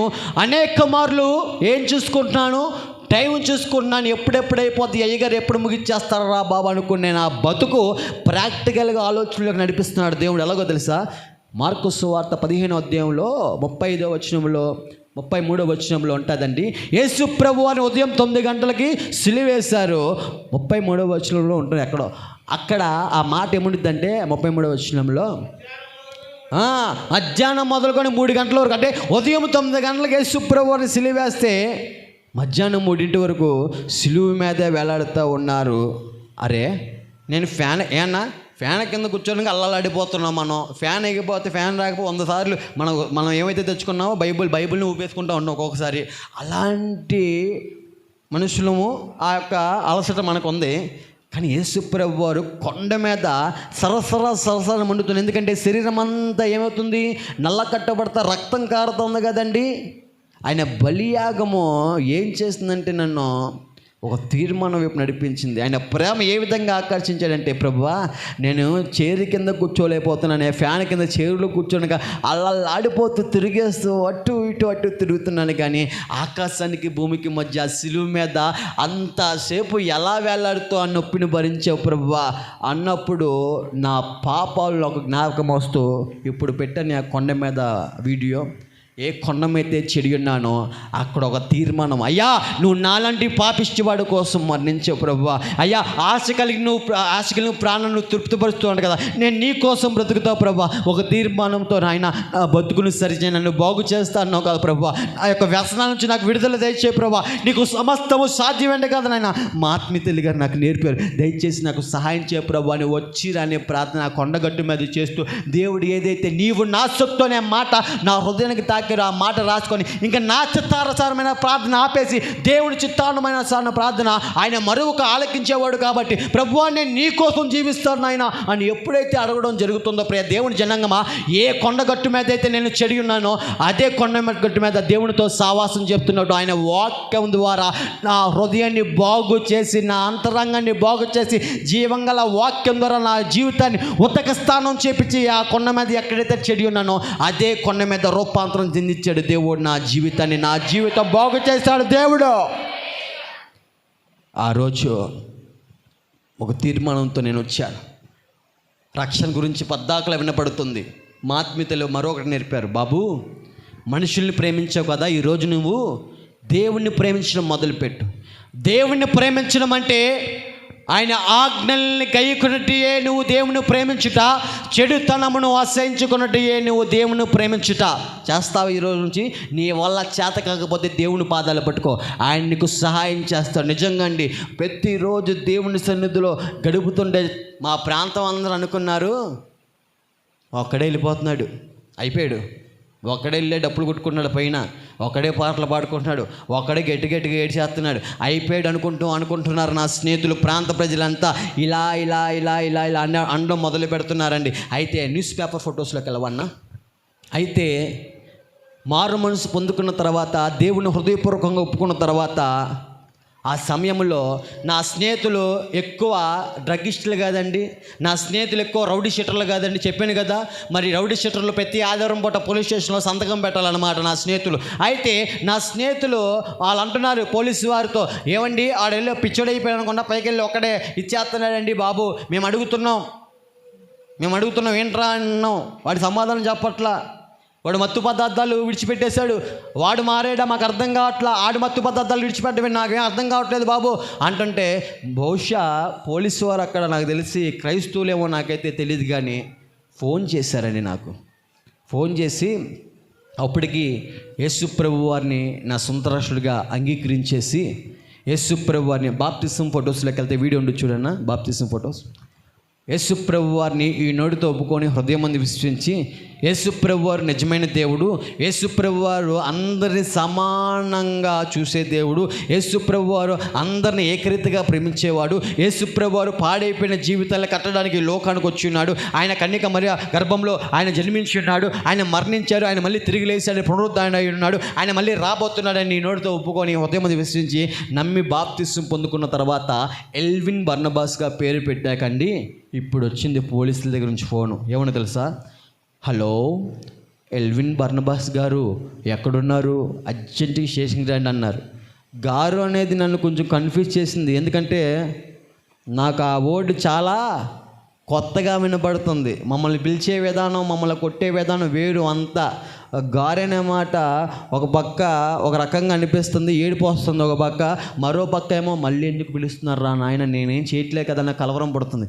సరే అని చక్కగా వైట్ బట్టలు వేసుకుని వెళ్ళాను. ఇప్పుడు న్యూస్ పేపర్ ఫోటో పెట్టాను. వెళ్తే పోలీసు వారు అన్నారు, నీ జీవితం మార్పు చెందింది కదా, నీ జీవితాన్ని ప్రభావితం ఏం చేసిందంటే, నేను ఒకటే అన్నాను, నా జీవితాన్ని ఆనాడు సమాధుల మీద సంచలనం చేసే ఆ వ్యక్తి, కొండల్లో తిరిగే వ్యక్తికి, కాళ్ళు చేతులు సంఖ్యలుగా తుత్తునిలుగా తెంపేసుకున్న వ్యక్తులకి, వాడి యొక్క శరీరాన్ని రాళ్లతో గాయపరుచుకున్న వ్యక్తి జీవితాన్ని ఎవరో సాధుపరచలేకపోయారు. సేనాదయ్యం పట్టిన వాడిని ఎవరు సాధుపరిచింది? యేసు ప్రభువారు మాత్రమే. నా జీవితాన్ని ఎవరు సాధుపరచలేకపోయారయ్యా, నా జీవితాన్ని బాగు చేసింది యేసు ప్రభువారి మాట. ఆయన జీవంగల మాట నా బ్రతుకుని కట్టిందంటే, అప్పుడు వాళ్ళన్నారు, ఇంగ్లీష్లో వాళ్ళు ఇచ్చిన సమాధానం, this is called God grace. నువ్వేమై ఉన్నావో దేవుని కృప అని సెలవిస్తూ ఉన్నారు. నేను చాలా ఆనందంతో దేవుని కృతజ్ఞత చెప్పుకోవడానికి ఏడుస్తూ ఇంకో కొండపైకి వెళ్ళిపోయి మళ్ళీ ప్రార్థనలో, కానీ పేపర్లో మాత్రము కనబడుతుంది ఎవరికైనా వాటర్ పట్టుకొచ్చు, పేపర్లో మాత్రము మతోన్మాది మనిషిగా మారి అని సాయిని మేమే మార్చేసామని పోలీసులు రాస్తారు.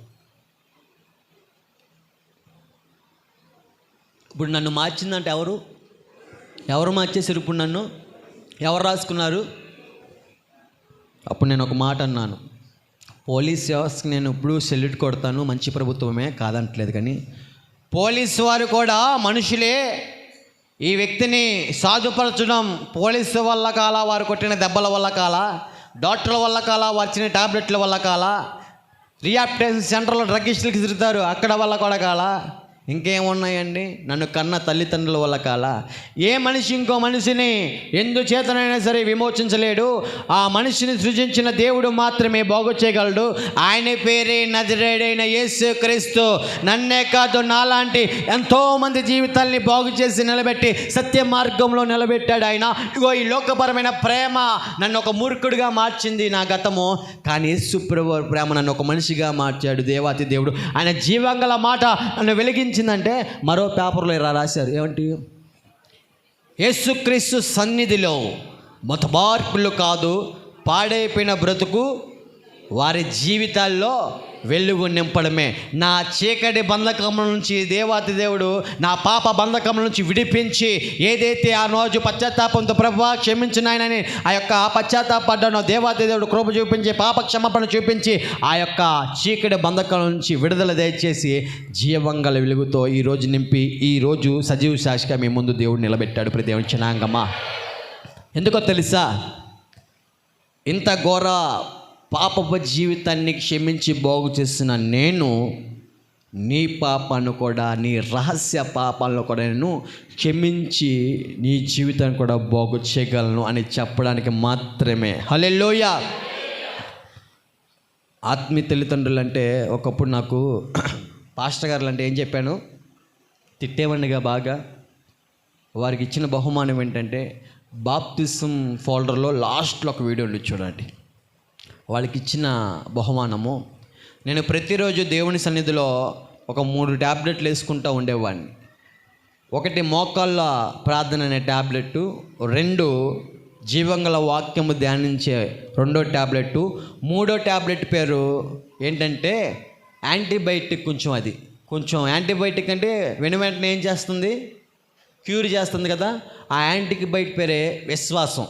ఈ 3 ట్యాబ్లెట్లు ప్రతిరోజు కలిపేసుకుంటున్నప్పుడు ఎక్కువ శాతం కొండగట్టు మీద దేవునితో ఏకాంతంగా సావాసం చేసేటప్పుడు మోకాళ్ళన్నీ నల్లగా మారుతూ వచ్చి అక్కడ చర్మం అంతా పొట్టు లెగుస్తూ ఉండగా గుంతలు పడిపోయి కాయలు కాచిన తర్వాత ఆ యొక్క చర్మం పొట్టు ఏదైతే ఉందో ఆ పొట్టంతా ఇంత కలెక్ట్ చేసి ఒక బాక్స్లో పెట్టి నా ఆత్మీయ తండ్రికి బహుమానం ఇచ్చేలాగా దేవుడు బలము దయచేశారు. హల్లెలూయా. ఇది నేను ఎక్కడ ప్రభావితం అయ్యాను అనుకున్నారు? యేసన్న గారికి, హోసన్న మినిస్ట్రీ స్థాపకులు యేసన్న గారికి వాళ్ళ గురువు గారు ఇచ్చిన బహుమతి. భక్తుల చరిత్రలు చదువుతున్నప్పుడు వారు ఏ విధంగా ప్రభావితం అయ్యారో, ఏ యొక్క సంఘటనలు ప్రభావితం అయ్యాయో అవి వింటున్నప్పుడు ఆ యొక్క మాటలు నన్ను కూడా ఎంతగానో ప్రభావితం చేయడం మొదలుపెట్టే నేను కూడా, మీరు నమ్మరనే అందుకే ఆ వీడియో తీసుకున్నాను. ఎందుకంటే మొన్న ఒక ఆమె అంటుందండి, పాస్టర్ అమ్మే, బాబు నీ వీడియో కనపడుతున్నప్పుడు ఎలాంటి వాళ్ళు వస్తుంటారు పోతుంటారని ఇలా అనుకుంటూ ఉండేవాడిని, నమ్మలేదయ్యా, కానీ తర్వాత అర్థమైందన్నారు. అందుకే 2 తలంపులు మీ యొక్క ఆలోచనలో ఉండకూడదు. ఇది నిజమేనా అని, ఇది అబద్ధమా అని 2 తలంపుల మీద ఉండకూడదని, ఇది నిజమే, ఆ నిజమైన దేవుడు నిజమైన కార్యం నా జీవితంలో చేశాడు అని మీకు అర్థమయ్యేలా చెప్పడానికి ఈ ఏర్పాటు. హల్లెలూయా. దేవుని బలాన్ని చూపిస్తానని చెప్పానుగా మీకు. అక్టోబర్ 23, 2021 సంవత్సరంలో బాప్తిసం తీసుకున్న ఆ తేదీ 2021 అక్టోబర్ 23. ఈరోజు డేట్ ఎంతండి? అక్టోబర్ 1, 2020. దగ్గర 4 సంవత్సరాలు. బాప్తిసం పొందక మునుపు హృదయపూర్వకంగా దేవుని తట్టు తిరగక మునుపు, హృదయపూర్వకంగా నిజమైన మొర పెట్టక మునుపు నా బతుకంతా హాస్పిటల్ చుట్టూరు తిరిగానని చెప్పాను.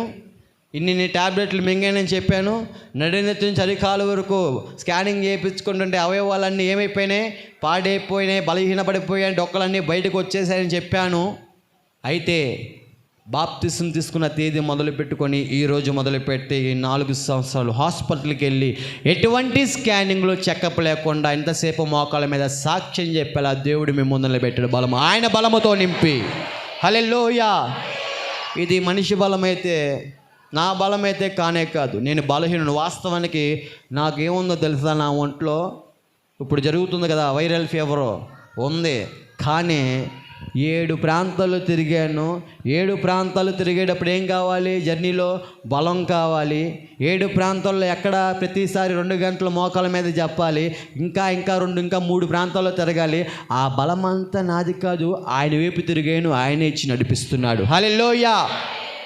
ఈ బలం ఇచ్చిన దేవుడు, ఈ బ్రతుకు మార్చిన దేవుడు, ఈ స్థితిని మార్చిన దేవుడు, ఈరోజు అదే దేవుడు నీతో మాట్లాడుతున్నాడు, నీ హృదయంతో మాట్లాడుతున్నాడు.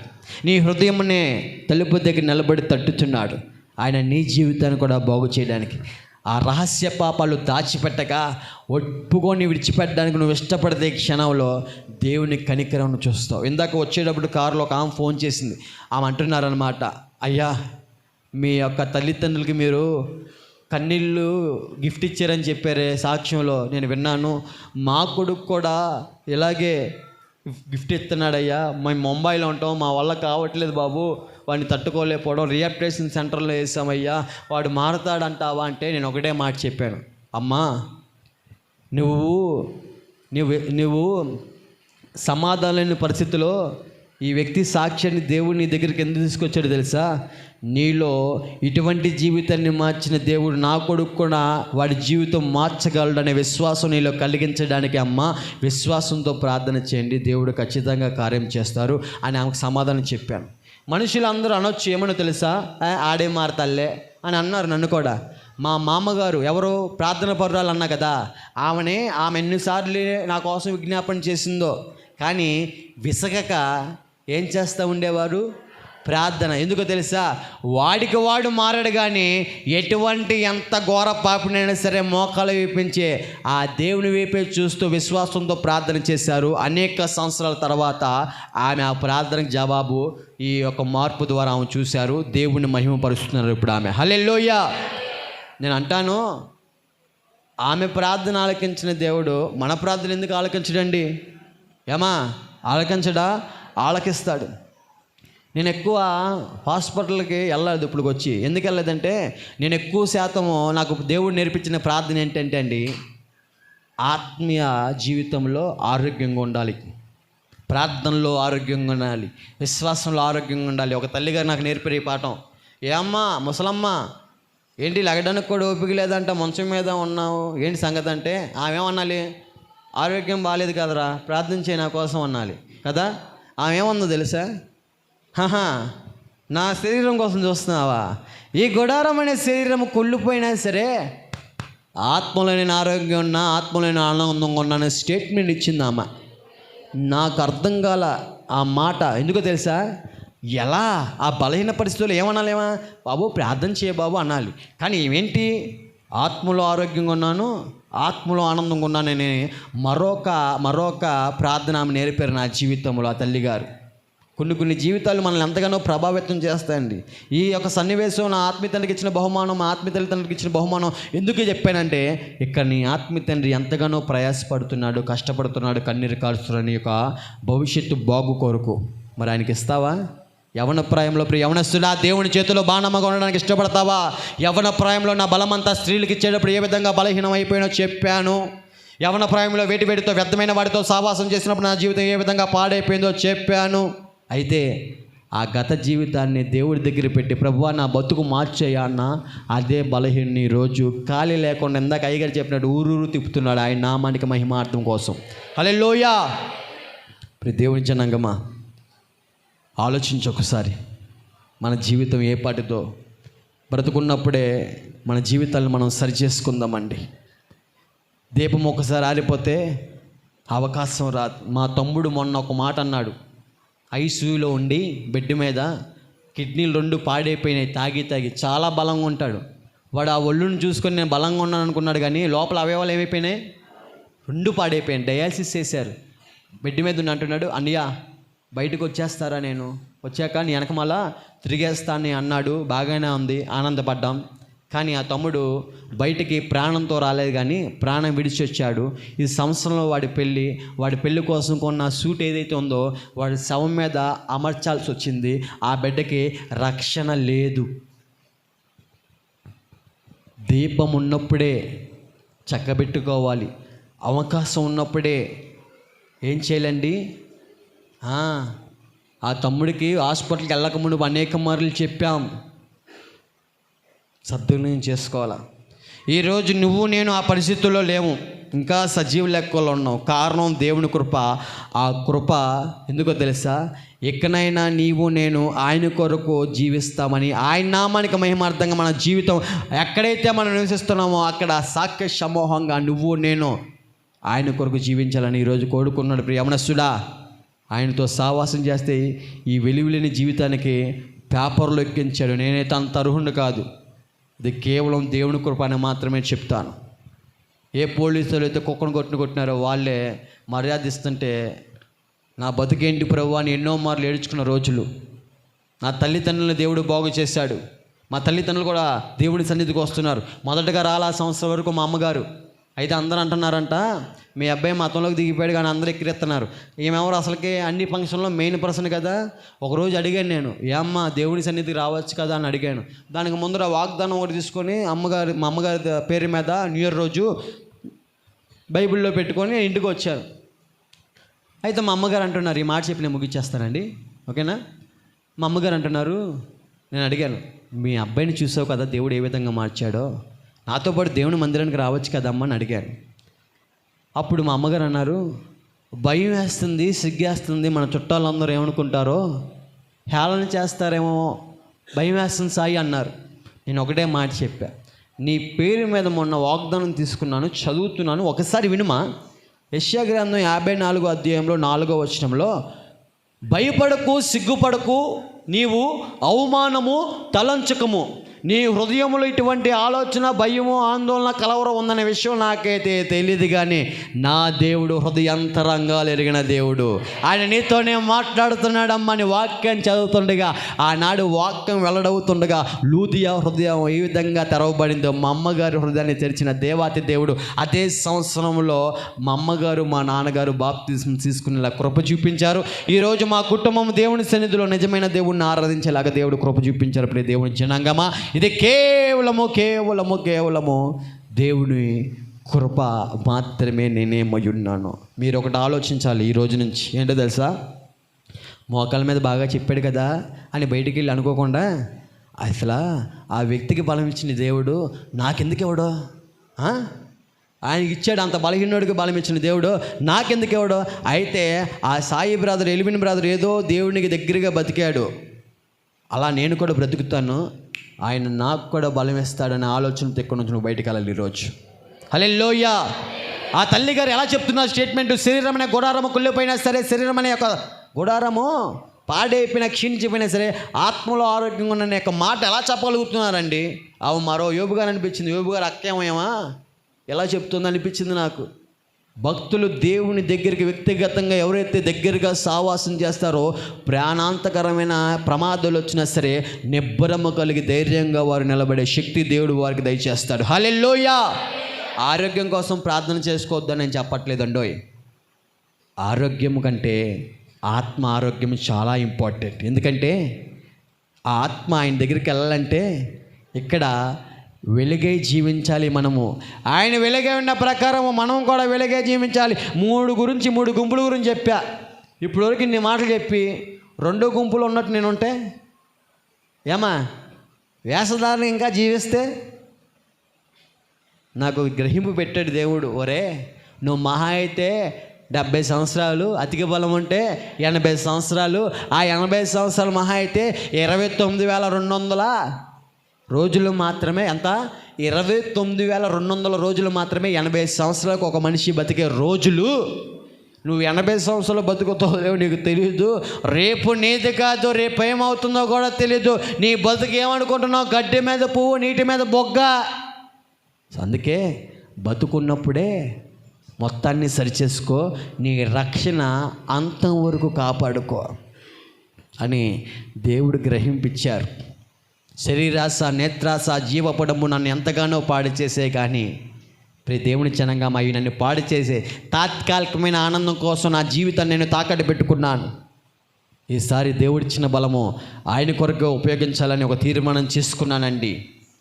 ఇదిగో ఎక్కడ దొరకలా, డబ్బులో దొరకలా, సిగరెట్లు, గంజాయిలు, అందం దగ్గర కూడా దొరకలా. ఎందుకంటే 80 సంవత్సరాలకి లిప్టిక్ వేసుకుంటావు నువ్వు, 80 సంవత్సరాలకి టాంజింగ్ చేసుకుంటాను నేను, 80 సంవత్సరాలకి 6 ప్యాక్స్ ఉంటాయా నాకు, 80 సంవత్సరాలకి ఏంటండి ఎవరైనా కొట్టగలనా, 80 సంవత్సరాలకి టింగ్ టింగ్ టింగ్ అని తాగేస్తానా, 80 సంవత్సరాలకి గంజాయి తాగలనా ఏంటి? తాత్కాలికమైన ఆనందాలు మాత్రమే గ్రహింపు వచ్చేలాగా దేవుడు కృప చూపిస్తా వచ్చారు. ప్రియ దేవుడి జనాంగమా, తాత్కాలికమైన వాటి కోసం ప్రాకులాడక శాశ్వతమైన ఆయన రాజ్యం కోసం ప్రాకులాడుతాం. ఆయన కొరకు సాక్షి సమూహంగా మనం అందరం ఉందాం. హల్లెలూయా.